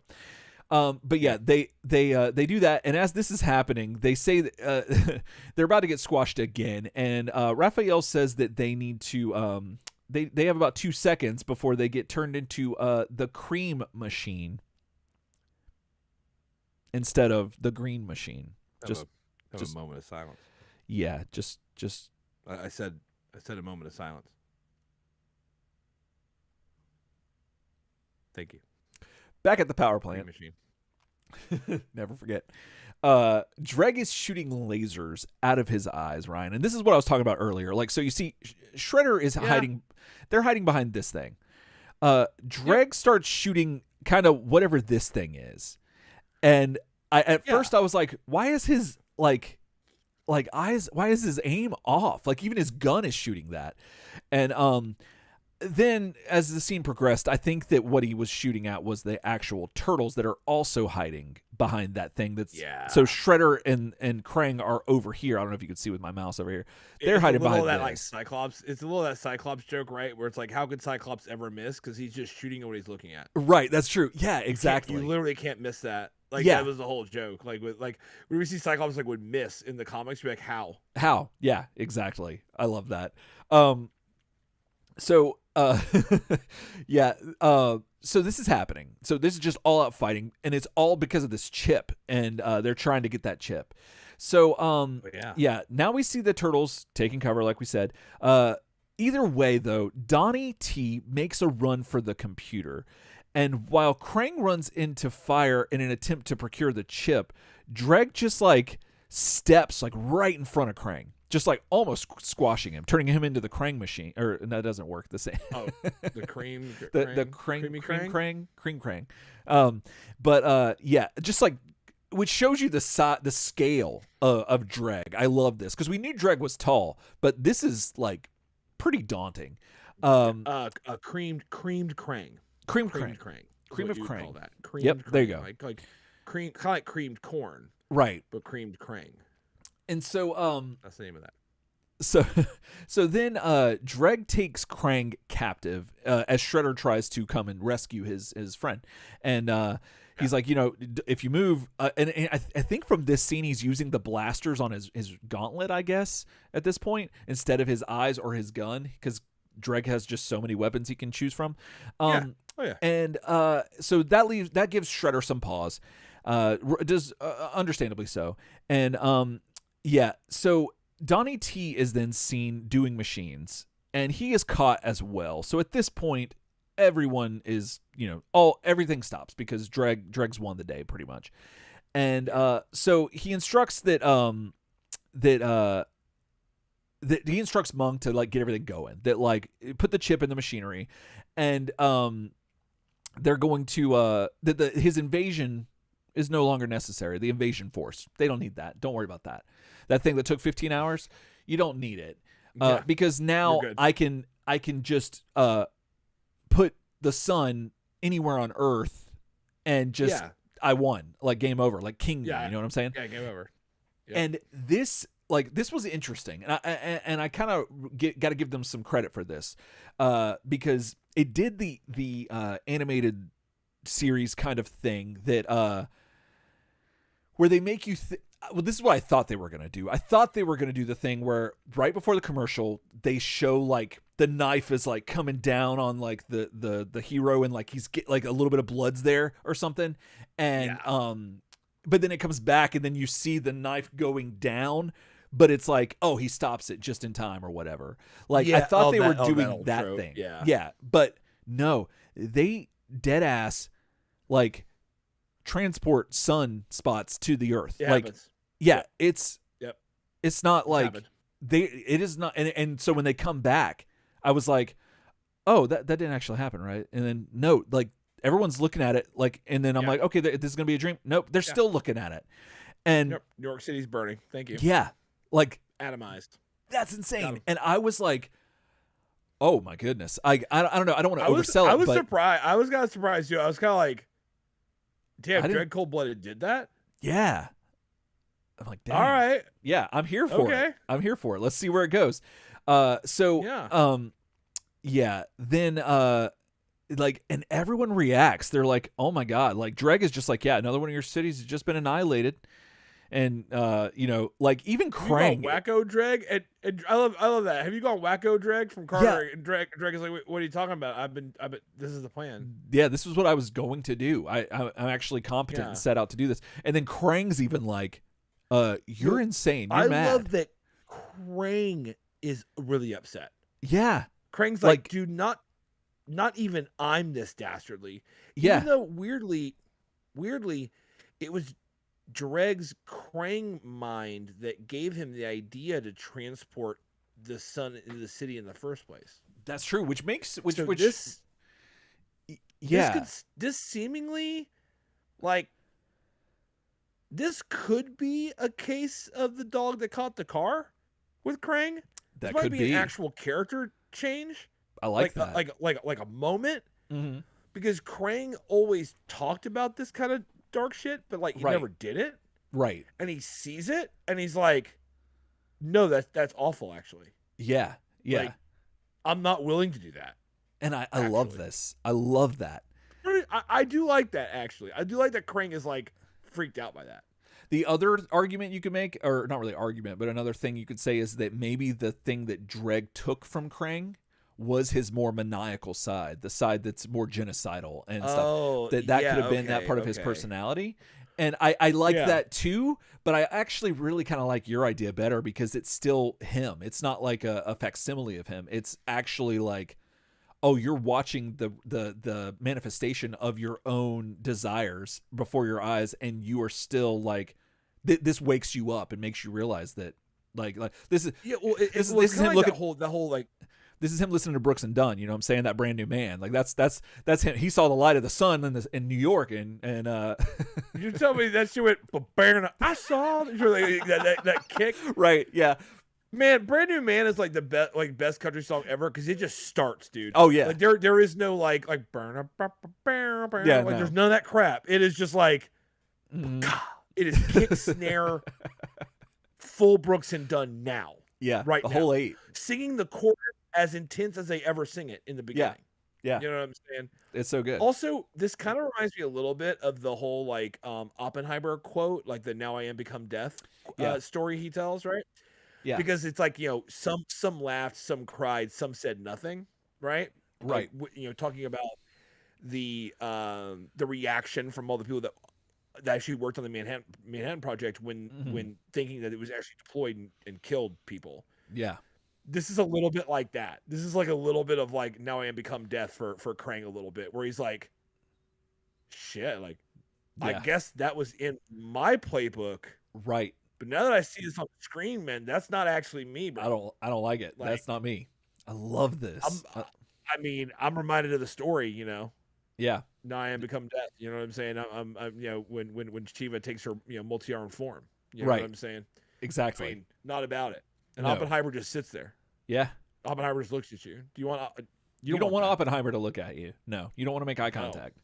You don't want to make any contact with Oppenheimer, actually. But anyway, we'd make contact back with the streets, Ryan, and the invasion force has not got the memo because it's dial-up still, so they're still invading, and walking around. Doesn't hurt. No. And so we see the turtles from the past are just chilling under an awning for a building, and they're praising themselves for evacuating all of that building. Like, they got everyone out of there. Good job, guys. Like this skyscraper of a building, they made sure that every single person was out of there. Everybody got out. And everyone did what was in their best interest to help each other and to say, yeah, sure, that was effortless. Yeah, no problem. Yeah, so they then decide that the reason they did that was that they can go up to the top floor and get ahead of the invasion, or excuse me, get to the head of the invasion force, and which they go all the way up there, and it shouldn't be that tall. Like what, like maybe like 15 stories, if that. Like maybe that might be a little too tall. Maybe like 5 to 8. That probably, chicken robot head is like 8 stories at most. At most, yeah. I think it's 80 feet up at most. Right. It's not that big, no, frankly. No. Like, not when walking down the streets. It's not that big. Right. So, which, they do it pretty effortlessly by causing it to blast at them through the building, like because it sees that the two Batmen that we presume are the only ones piloting this thing. The pilots, yeah. They end up seeing them in the building, I guess, and they blast the windows, causing there to be a gap. The Foot Clan trick. Oh, essentially, yeah. They're learning. Yeah, they're taking one from Shredder's book, and so at this point, but they already got it though. That was the whole Foot Clan trick theory. Is that like they learned it from all from the Foot Clan, because the Turtles have done it all the time. The Turtles have done it the entire animated series. I'm so sorry. Run around and make you shoot the thing. Yeah. So like I'm saying that like Shredder and them both have it from a common lineage. I'm sorry. My brain went to the I put the wrong emphasis on the wrong syllable. So I was thinking about the Batman, that they were shooting what they were doing thing. But no, you were talking about the Turtles. They were doing what Shredder has done, because it's a Foot Clan thing, which makes perfect sense. Yeah. Like, okay. hey, I'm big with ugly, you now. look at us. Exactly. And then like they thanks for breaking those windows. I'm gonna jump on your face. That's not the first time you've said that either, and I love it. So that's what I told them. So anyway, they broke the windows. That's what I told them. Donnie tells Michelangelo to go, and he throws his magical grappling hook around the head of the chicken robot invasion force, and then we see fast forward. We just see the turtles coming into the head of the chicken robot, and boring party, baby. Yeah, got him. I stand corrected. We see right here there is a Batman to Donnie's left. There's one right in front of him. And then in this shot, we see that there are 2 more tied up. No. Never mind. No, it's still just 2. I thought that the thing that was in front of Michelangelo was a Batman, but it's not. It's just like a book or something. I don't know. Anyway, because this is important, because I want to tally for what happens in the future of this episode. So it still looks like it's just 2 Batmen that are piloting each one of these Annihilation chicken robots. So they take over. And basically, they start driving it, because they can figure that out. That's just a thing. That's part of the ninja stuff, the mutagen that they can do. I mean, I'm gonna say if it's easy enough for Batman to drive, then that's it'd a good point. Be easy enough for Turtles. Honestly. That's a good point. That is a good point. Then they take the invasion force back to, or at least this one robot chicken invasion force robot, to the nuclear power plant. They take it back there. So we actually go back to the power plant, and Dregg then he wants Mung to contact the League of Nations. And like World War One. That's the funniest thing. That is like probably the funniest thing about this episode. Yeah, your boy shows up asking for the League of Nations, like Woodrow Wilson's president or something. That is amazing. That is so amazing to me. Yeah, that is literally like an Austin Powers moment. That's like $1 million. That's basically exactly what this is. Exactly. A villain shows up and he asks for the League of Nations. Mm-hmm. The entire UN should just laugh. Oh yeah, just definitely. Like that scene. Yeah, and are you the League of Nations? Sorry, like hold on. Okay. Yeah, no, sure, man. I guess. And I'll sell you a root beer for a nickel too, asshole. You know, that's basically what they should have said. So anyway, well, I mean, they get through to the League of Nations apparently, and so Dregg is he informs them that he's the one who destroyed at least a dozen cities and demands unconditional surrender of all nations. But the League of Nations they respond by saying that that they don't respond to threats, especially they don't negotiate Ryan. With terrorists. They don't negotiate with terrorists, yeah, and especially false threats. What's that about? Come again? What is this? Boy, we're probably getting to the only good part of this episode that I liked. Yeah, this is I did not see this coming. So, this is so everyone's like blown out by this. Like, what are you talking about? And we still see on the screen that there's still like havoc in the streets. You know what I'm saying? And so Mung confirms that actually all of the cities are still intact. But yeah, so the thing is that Dregg was in reference to the sunspots hitting the cities. Yeah, you know the bad stuff. Yeah, like the plan A, essentially. The plan A. Yeah. However, they completely forget about plan B as if it didn't happen, which was the invasion chicken robot force. And that you mean the robot chickens that are in every single capital of every single country that have been wreaking havoc for the last hour? Right. Like, exactly. Those are false threats too?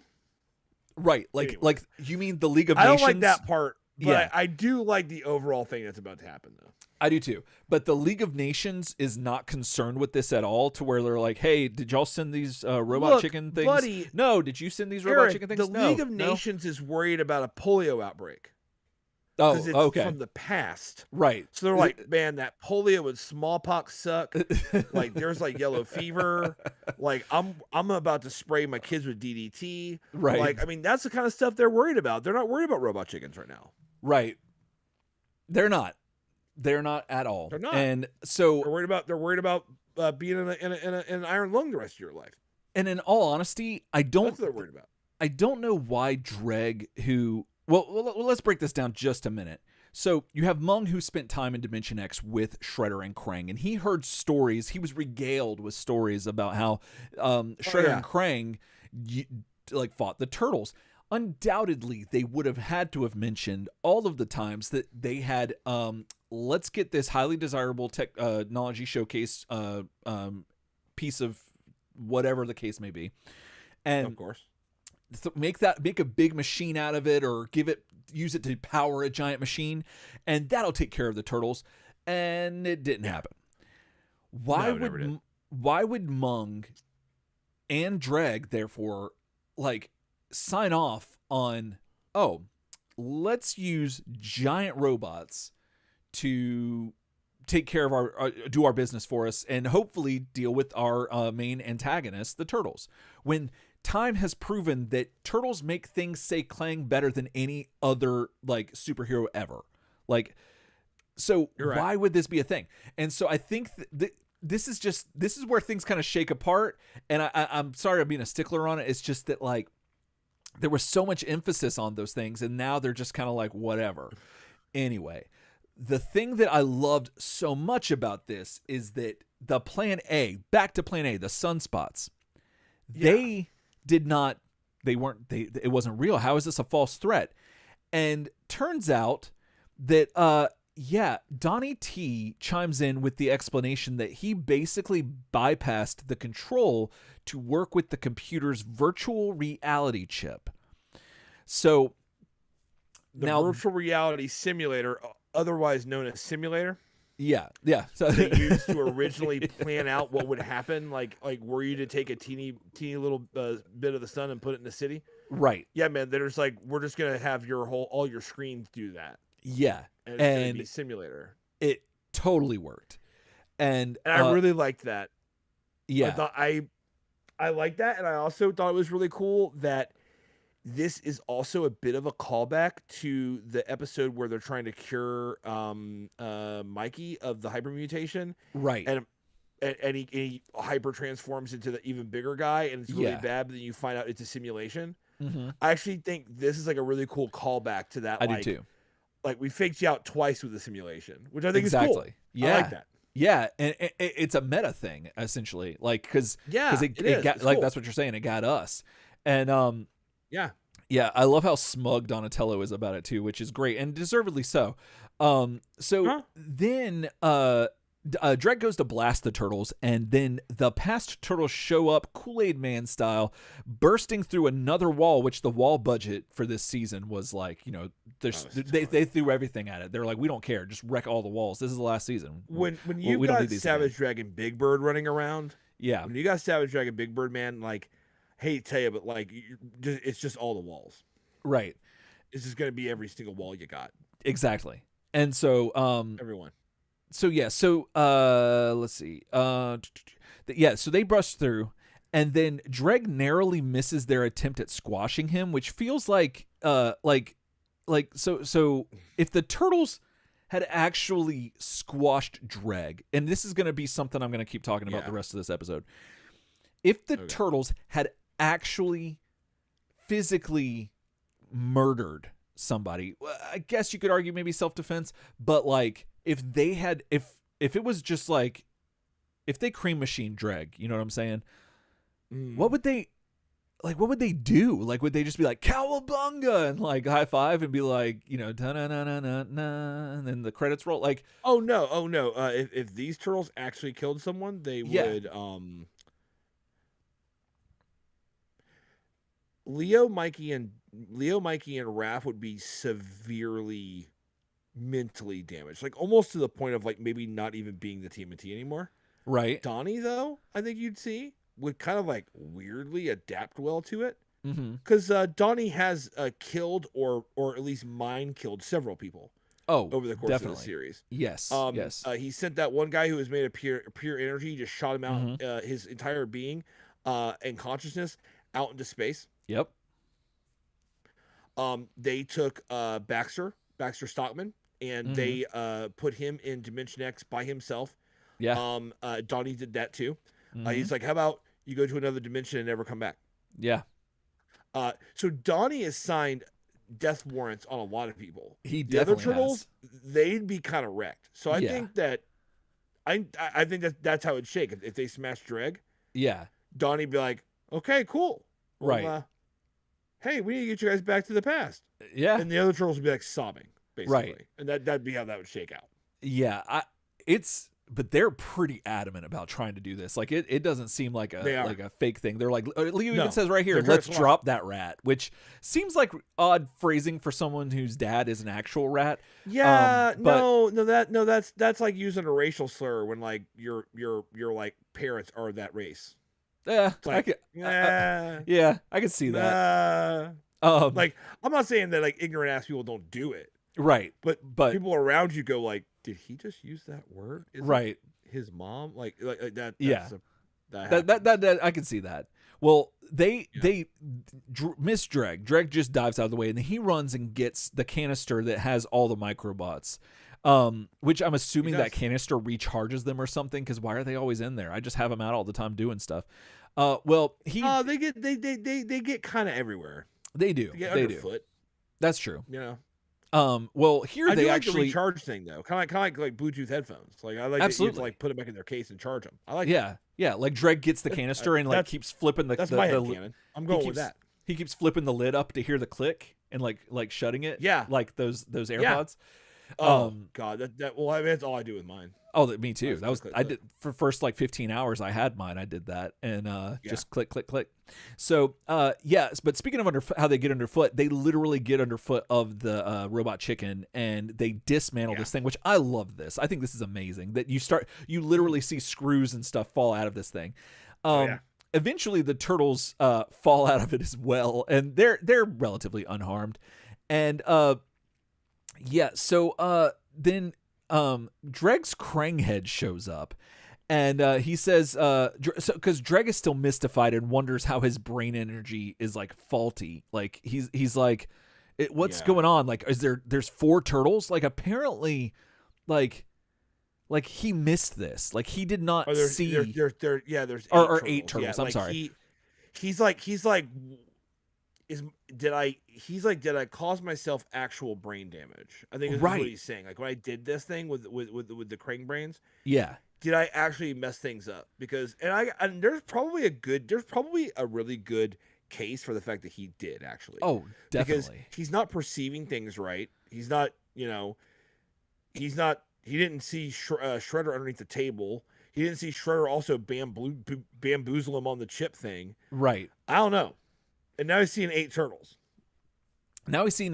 And then and also to your point too, maybe his vision's just off, like we were talking about earlier. So there's argument for all that. Well, the Krang brain comes out and says that the turtles have brought their duplicates and they're here to destroy you. So fighting ensues, and here we get the titular title of the episode. And one thing that I thought was interesting. Second power, there'd be 16 turtles. That's true, but that's that's problem. They didn't care about math in the 90s, really. So, but one thing that they did care about in the 90s was revenge. And apparently, Shredder is like, hey, if we survive this, as the turtles are running at them, he pulls Dregg to the side. He's like, hey, can I have a moment? Can I have a word? And Dregg's like, yeah. So they go over into the corner. And he says, if we survive this, I'll deal with you, Dregg. And I'm like, dang. That's some gentleman stuff that you're like, I just want to let you know, if we both live through this, we're going to be fighting. There's going to be blood. Yeah, you know what I'm saying? I actually did like that, kind of like there's no atheists in a foxhole moment that Dregg and Shredder have. That's basically what that is. That's like Turtles power of 2, not really, but 2 times the turtles coming at you, go green machine times 2, and like your boy looks over like, would you pray with me? Is basically what he says. That's basically what he says. Basically what it is. So can I get a hedge of protection, bro? Oh my goodness. Hopefully the devil didn't bring his hedge clippers. So all this weird animation starts happening because you have all these double turtles. And it's great. This part was just like okay to me. This takes kind of a while actually to all go down, and I'm kind of like, this is just like, how many times can you have 2 turtles and there's the same turtle in the frame? Exactly. I'm like, no, really. It gets old very quickly, much like Carter. And here he is doing some kicking, which is funny. And then, you have this whole thing with Michelangelo talking about, hey, have you seen my yo-yo move, dude? And I'm like, yeah, this could be real bad. But thankfully, it's not too bad.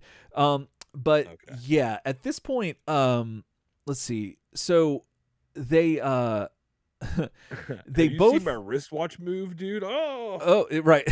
So then both Donny T's do some reprogramming and cause the transporter to transport the invasion machines all the way, so we see him like in this canal. We see him I'm assuming this is like England, maybe I thought that maybe that was Big Ben, but no. All those false threats. You know what I'm saying? All those false threats are out there. That nobody's concerned about. Across the world, yeah. Right, yeah, that nobody's concerned about. Is it the sun? I'm sorry, is it the sun that's in the cities? No, it's just giant chicken robots. Okay, yeah, call me when it's the sun. That's what our authorities can't stop. Yeah. Our military has not yet been able to bring down the 2 chicken robots because they're still tearing ass through cities. Right, exactly. That's a hollow threat. That's not so bad, actually. Yeah, that's not so bad. Yeah, this is fine. Call me in the morning. This is fine. Let's see if it makes it through the night.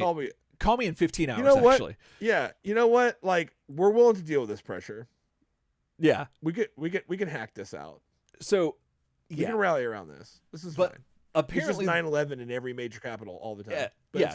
It's fine.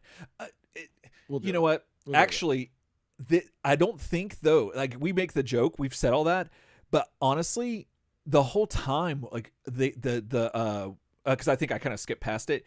All we saw these things do was really just wreck a bunch of cars, like that's and then maybe break the windows of some stuff. Like, we didn't really see them destroy too many buildings. I swore they took the side off a building in that animation. Maybe I'm wrong. I could be wrong too. I saw them. But I remember just looking at this and when I was writing it, I was like, oh yeah, like really all they've done is just like do some like automobile damage. And I'm like, that could you're be right. It looks like Big Bend is still standing. Yeah. And that's probably not a thing that would happen if these things were actually doing a lot of collateral damage to buildings. So maybe not. Right. So, I mean, there's room for either one, I think, but it's interesting. But the thing that's even more interesting, Ryan, and to your point about Donatello and the red that's on his ledger, you know what I'm saying? Both Donnies, past and present, they do the reprogramming and they cause the transporter to transport the invasion force to a distant asteroid, to which they successfully do. Now, here we have 1, 2, 3, 4, 5, 6. 6 to the power of 2 in this scenario, and in this cartoon is just 6 times 2, so that's 12. So there are 12 Batmen, 12 Batmen, Ryan, that are living...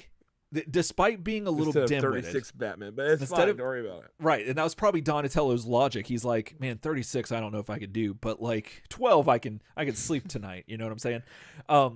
Yeah. But 12 living, breathing, thinking though dim-witted beings are now on an asteroid in space, left to hard vacuum. Yeah. They're in hard vacuum. Yeah, hard vacuum. On ships that on vessels that were only meant to be in a atmospheric environment, right? And to have a hatch that the turtles can just open and get into. Exactly. No, we're dead. They're dead. Yeah, no. And so that 12, is a 12 Batmen. Effectively, one way or the other. Even if there's no vacuum, even if there's nothing like even if there's some atmosphere, whatever the case may be.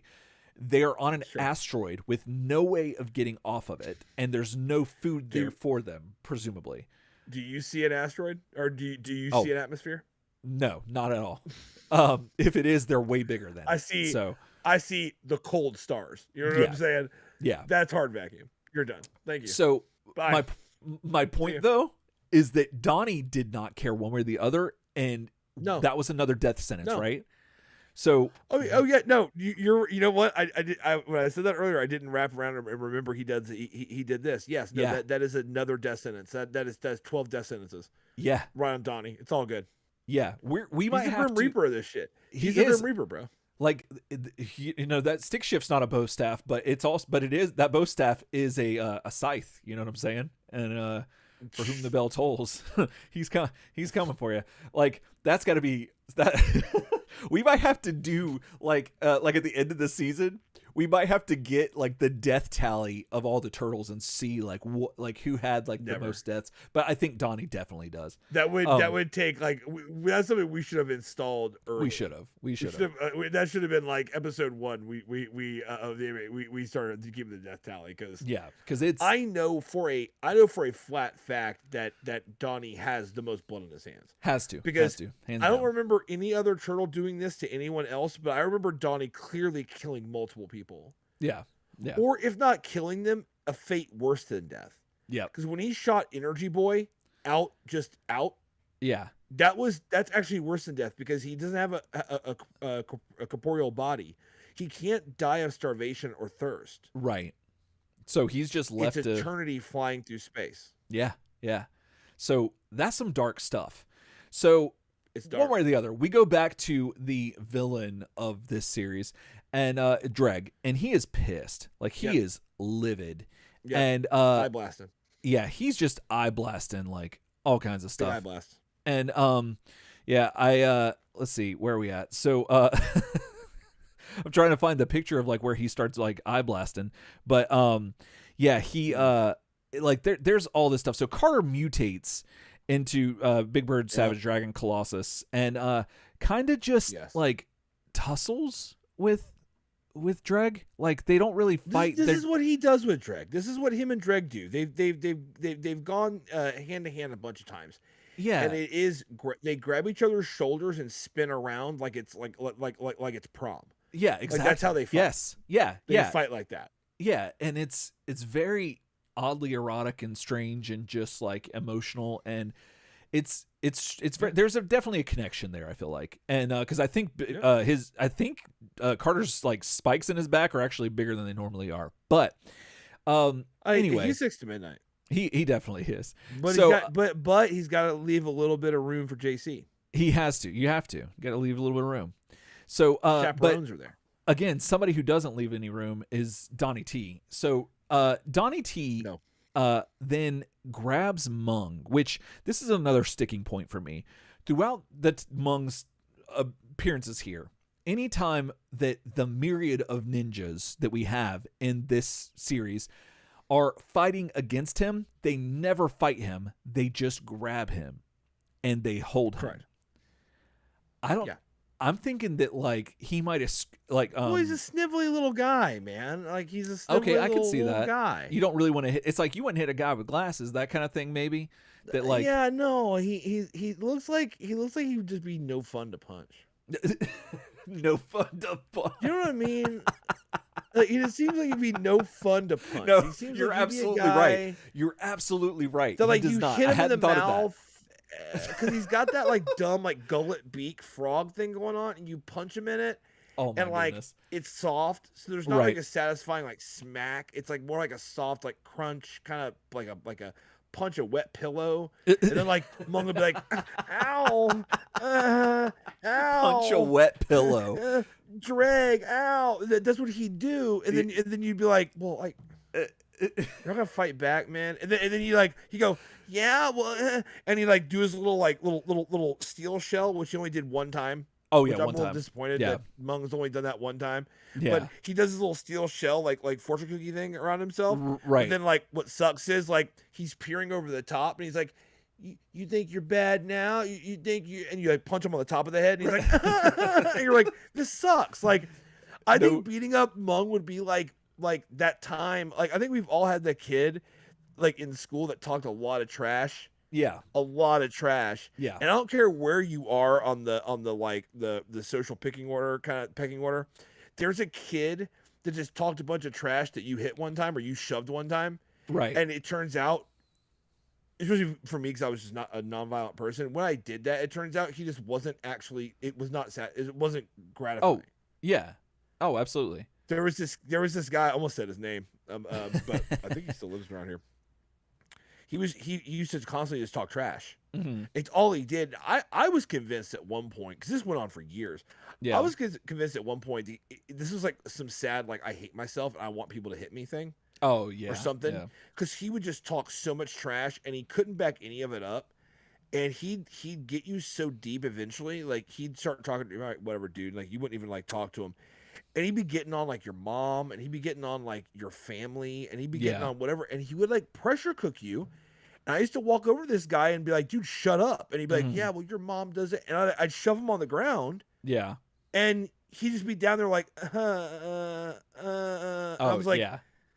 He's I can't even like do this. Yeah, I'm sorry. I know it's been a tirade, but like, I feel like that's what Mung would do. Like you just, I get that. You'd punch a wet pillow and he'd be like, ow. Well, I'm going to press the button on the console. You're like, no, right. Don't. Like, but that's actually what he ends up doing, because this wet pillow, what he does. He gets free from Donnie's icy grip of having killed just 12 people. And he gets free and he initiates the machine, the transport, and Dregg prematurely celebrates as Carter is behind him, and only to discover that the Dons, as I like to call them, have reprogrammed their stuff again and sent the sun into the Dreadnought. And so that's something that's not an idle threat. Look at the face on the screen right now. Yeah. Look at that. That man is capable of just killing you, man. Yeah. He is gloating like, oh yeah, no, I retargeted because you're not gonna just go to space because you'd be okay. I did the sun thing. I did plan A. I did it to your ship, and I'm gonna put you on it. Right. I'm gonna put you on it, and guess who's already on there burning up? All of your people. Yeah. All the people you had on that ship. All of your Batmen. Yeah. Even more. Your entire ship has a piece of the sun in it, and I'm gonna put you on it. Yeah. And this whole thing, really fast, like this whole thing, it feels like they're struggling to kill them. Like they keep fighting to get them like actually into the portal, and Donnie's like, "Oh yeah, no, I'm just so you know, I reprogrammed it so that the sun is in your ship and you're going to it." Yeah. And they're like, "Get him in, no, get him in, activate it." It feels like you're like literally shoving them in here to kill them. Yeah, that's exactly what crazy. It feels like. Like that, like the part's kind of crazy to me. It is. So a repercussion of the destruction of the Dreadnought is that it somehow caused damage to the transport platform in the power plant, causing it to explode, and thus, everything. The whole thing is going to go up in any second. So the nuclear power plant's going to explode. Yeah, that's the other thing, the unspoken thing. Yeah, that's why we defend those things. Exactly. So, yeah. The turtles then they run up to Dregg, and here we have again Leonardo talking about how we got to get rid of these bad guys and fast. Like this is some cutthroat stuff. So they run up to Dregg, and they put this brain drain device on him that they just pulled out of nowhere, and he's not really he did not give consent for this. But then again, okay, so but he was iffy with that with the turtles. So he was eye for an eye. So here but we don't see even where it goes or anything. Like how did they keep it? Like where is it being sent to? Like what's the deal? Yeah. And then they yeet all the bad guys except for Krang, who knows where they are now. The last time we saw them was a second ago when they were looking at like everything exploding. And so they yeet them on the transport pad and send them up, presumably to the Dreadnought that has the sun in it that is burning up like a dang old piece of toast. That is brutal. The turtles and Carter then just run out just in time to avoid the most anticlimactic nuclear power plant meltdown explosion ever.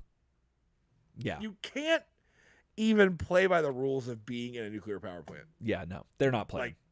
You can't play by the rules. Then they realize that the past turtles are out of time, and just then, they're like, "Oh, we've only got 10 seconds before we all vanish."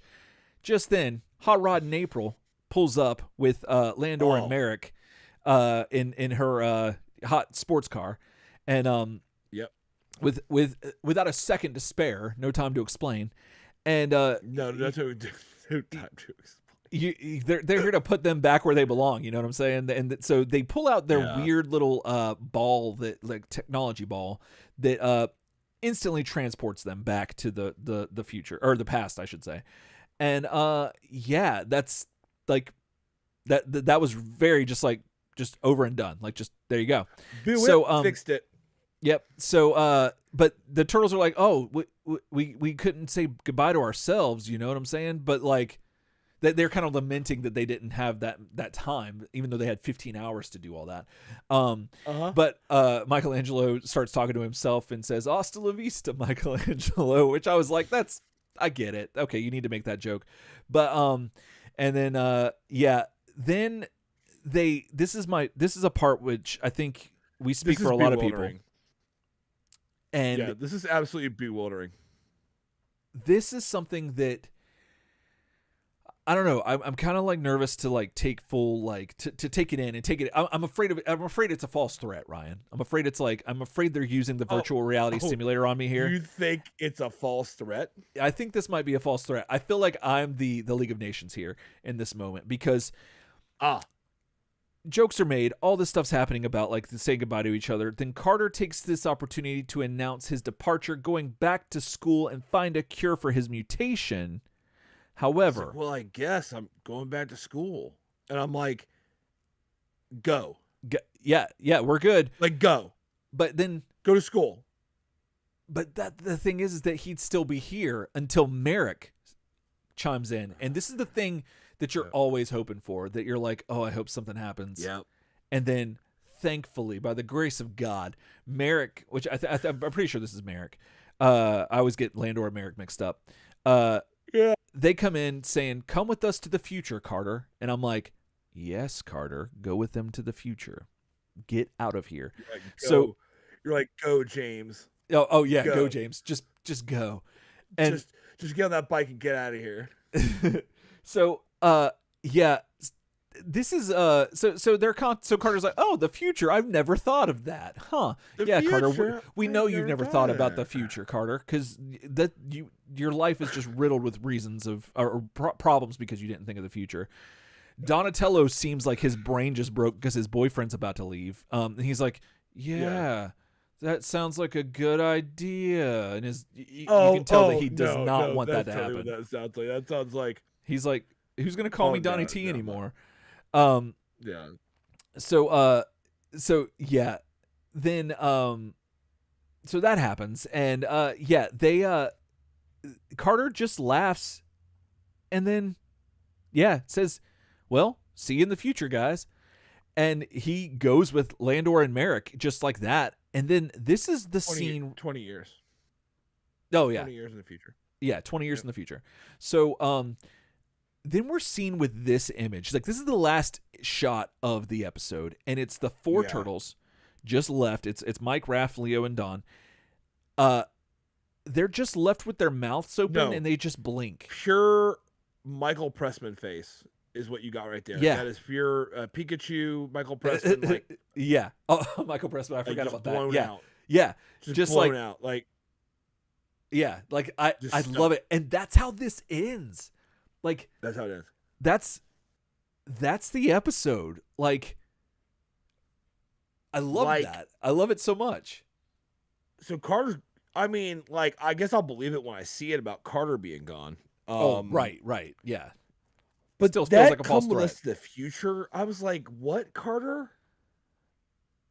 Yeah, when the whole premise was like, I'm going back to college. I mean, if I heard I'm going back to college again, like, you know what I mean, and then you roll up, see, you enter our lives hot and heavy, coming in hot. You enter our lives like James from Twin Peaks anyway on that motorcycle. The motorcycle. Then you're like, I'm gonna get on my motorcycle. I'm gonna ride away one of these days. And then you get like, go James.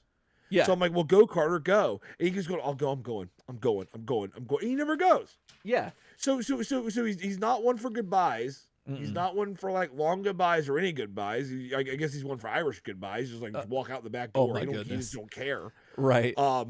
Goodness. Runs away from everything. Yeah. He developed some character when it came to teamwork, but he also like kind of was really self-centered all the time. And all he would talk about was himself. Well, I mean, who's going to fix my mutation?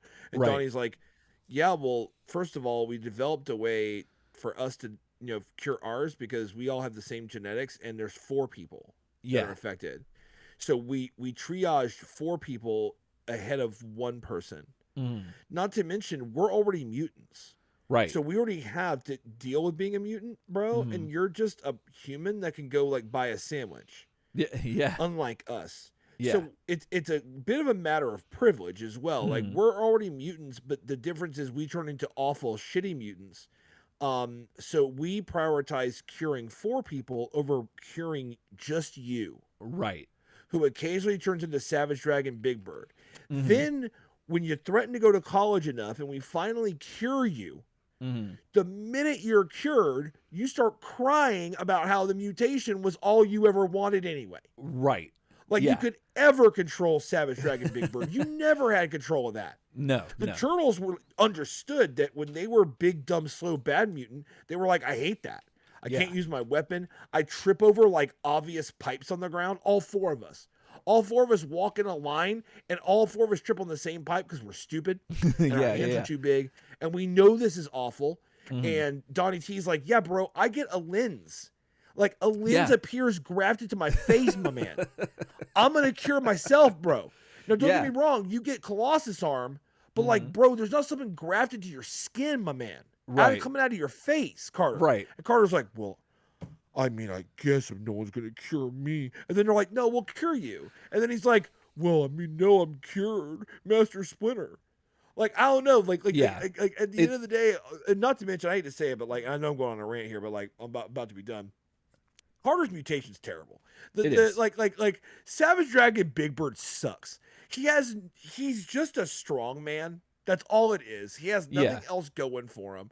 Yeah. When Mikey hyper mutates, he gets the gun show. He does. You know what I'm saying? He does. Not his normal mutation, but the hyper mutation, the crazy one. Yeah. He gets the actual bicep gun show. Yeah. Like Donnie gets a lens, whatever. And all Carter does is pout a bunch. He gets a little better in the middle there where he's working with Donny T, trying to fix some like tech problems. I like that. But then he goes the minute that the Turtles start eyeing a cure for their own hypermutations, Carter goes right back to being mega selfish. Him and Donny T do not collaborate anymore. Yeah. And it all goes right back to what it was. Now Carter's going to go off like James in the Sunset, you know what I'm saying, with American Landor randomly. Yeah. And I love it because the way that American Landor convinced Carter to go to the future is they say, Carter, we can fix your mutation in the future. I'm like, but didn't Donnie fix it the first time? Yeah. And then you cried, and then Splinter said, look deep in yourself because you could probably manifest it again if you really wanted to. Right. But so you broke it back in, and it's almost like re-breaking your arm, and then you re-broke your arm, and now it's like, well, fuck it, I guess I got magical wobbly arm now. I re-broke it, and like everyone's like, is that what you wanted? I thought that wasn't what you wanted. And then they're like, we can fix your arm again. Exactly. Like, Carter's going to go 20 years in the future, and they're going to be like, okay, we've actually erased all with our future tech. We've erased all of it. Like, yeah, exactly. We've erased all of Savage Dragon Big Bird. Do you know the glum, sulky party your boy's going to throw when they actually delete all that from him? Yeah. Now I'm just 20 years in the future with tech I don't understand. I'm not special at all. I'm just a kid who never finished college. Right. Yeah, like that. All Carter is someone else's problem. He's someone's problem. That's true. That's what Carter amounts to. He makes his problems your problem. And you know what I think Landor and Merrick probably did? They probably programmed the time transport thing to be like, get him lost in the time stream. And so Carter is just like, that tech. Well, technically we did. They hit that traffic. Technically we did traffic. Technically, we did fix your mutation by killing you, but so you don't have it anymore, but you also don't have life anymore. And then you find out, yes. Well, then you find out that in the future, Donatello is like their god, I guess, and that his moral code is what they live by. And so, if you can get someone like without any literal blood on your hands, you're okay. That's fine. There's no problem there. There's no moral quandary. Yeah. And that could be what they did. They just launched. They launched Carter. They're like, oh, we're going 20 years in the future, 40,000 years in the future, and they put him in Warhammer 40K. Exactly. And then he shows up and he's like, I wish I had my powers. And they're like, you're a tech slave. And he's like, exactly. What? And they're like, there is only war. And he's like, well, this future sucks. Right. Well, what if? But here's the other thing too. Carter presumably is like 20 something years old here, probably 20. Let's just say 20. So he'll be 40 in the future that they're going to, presumably if he's still alive. So, like, let's just say that there is a Carter in the future. We do know that in Landor and Merrick's future, there is a Carter, and it's the Enforcer. But then I don't know if that's now a different timeline or what, because they dealt with that. But yeah, it gets a little tricky there. But nevertheless, I'm just glad to be presumably done with Carter because, yeah, like you said, he did get a little better in the middle, but like overall, it's just not been a good time. We don't know what happened with Shredder and Krang. Where are they? Where do they go? I don't know. I'm hoping that they make a return for the last couple episodes. Okay, so I wanted to check in with chat actually because I was just checking this out. Okay. Because it answers what you're saying. Oh, okay. Okay, cool. Okay. No, you're good. Okay, me real fast until you hear I'm doing this for a reason. Okay. All right. I'm backtracking. Here we go. Okay. O'Reilly's over here. Okay. So Mitch Fletcher on Sorry, you got me with that the chat says did I get you with O'Reilly's? Yeah, that was not ready for that. August was talking a bunch of trash to Kara the other day over dinner. Yeah. Kara looks him dead in the face and he's talking all this trash and Kara goes, oh really? Like basically because like oh really is something that she says when like she's like oh, really? Like when August is like, yeah, and then all this stupid stuff happened, and she's like, basically like, really? You're being that dumb, basically? Right. Like she busts out, oh, really? Oh, and that's too good. Died, dude. That's everyone too at the good. table. Like I was like, did you actually just say that? Yeah. Mitch Fletcher says, okay. Krang and Shredder got sent back to Dimension X because you can hear Shredder screaming, "I won't go back." Oh, so I did remember that. Like that happened. And Wilson says Skull Servitor Carter, which that is a 40K reference, and that's exactly what Big Bird would be in the future, be a servitor. And then Mitch Fletcher says, geez, Landor and Merrick wouldn't just kill Carter. And yes, this is his last appearance on the show, so spoiler. Oh, dang. Well, thanks, Mitch. Yeah, because I'm going to sleep better knowing now that this is the last appearance, unless Mitch is throwing out false threats. Because I don't know. There's a lot of uncertainty here, and you're right. Yeah. So, yeah, I don't know. I'm still scared. I'm like 99% like gonna sleep well. There's 1% because you never know, especially with Carter. You gotta sleep with you gotta sleep with one eye open, gripping your pillow tight. Tight, yeah, exactly. Your inner Sandman. Yeah, you can't trust your inner Sandman. You can't trust him. Goodness, I love that. But yeah, so man, I'm excited to see where this the last part of this season goes. I don't know. I'm really glad that we're yeah. Well, I'm simultaneously glad and like sad by the whole thing, but nevertheless, glad we're done with Carter, and glad that we're presumably done with Dregg and Mung for the time being. I don't know. I'm really excited to see where this is going to go.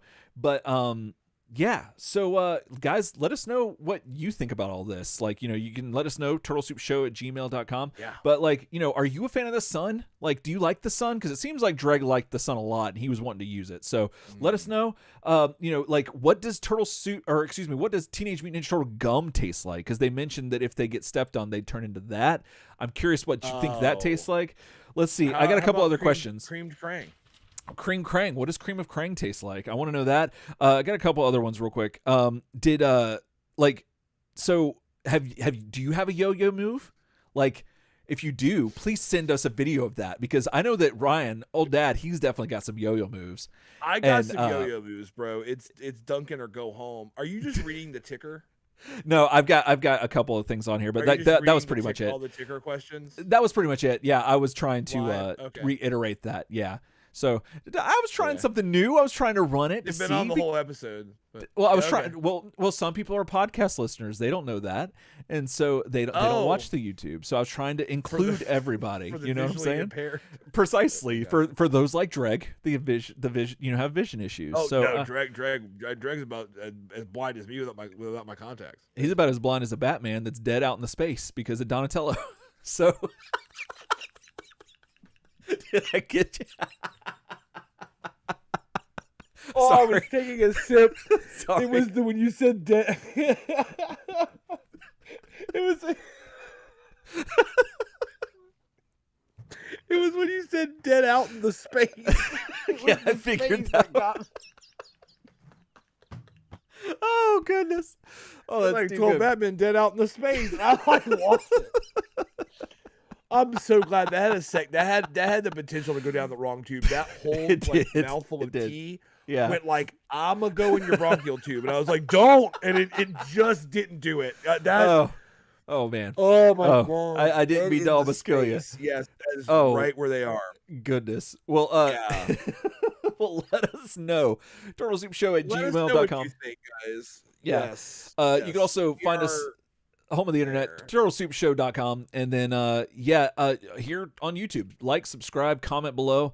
That really helps us out a lot, and a lot of that gets you into our raffle that has a really cool alliterative name that I need to scroll up to find again. The Ryan's rewatchable rerun raffle. That'll do it. And there's that. The Facebook group.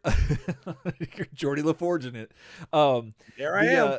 The Facebook group and Instagram, all the socials, we're pretty much everywhere. Again, like and subscribe to everything, and we really appreciate that. And for those who want to go the extra mile, head on over to patreon.com, throw some pennies our way. That really helps us to not say clang. And You get some cool stuff, and it's a lot of fun, and we really appreciate all of our patrons that help keep the show running. So if you want to be one of those, the few, the proud, the many, the brave, and all that good stuff, you can do that there. So, all right. Well, I think that's going to do it for the Prime side. So, else time. Else time.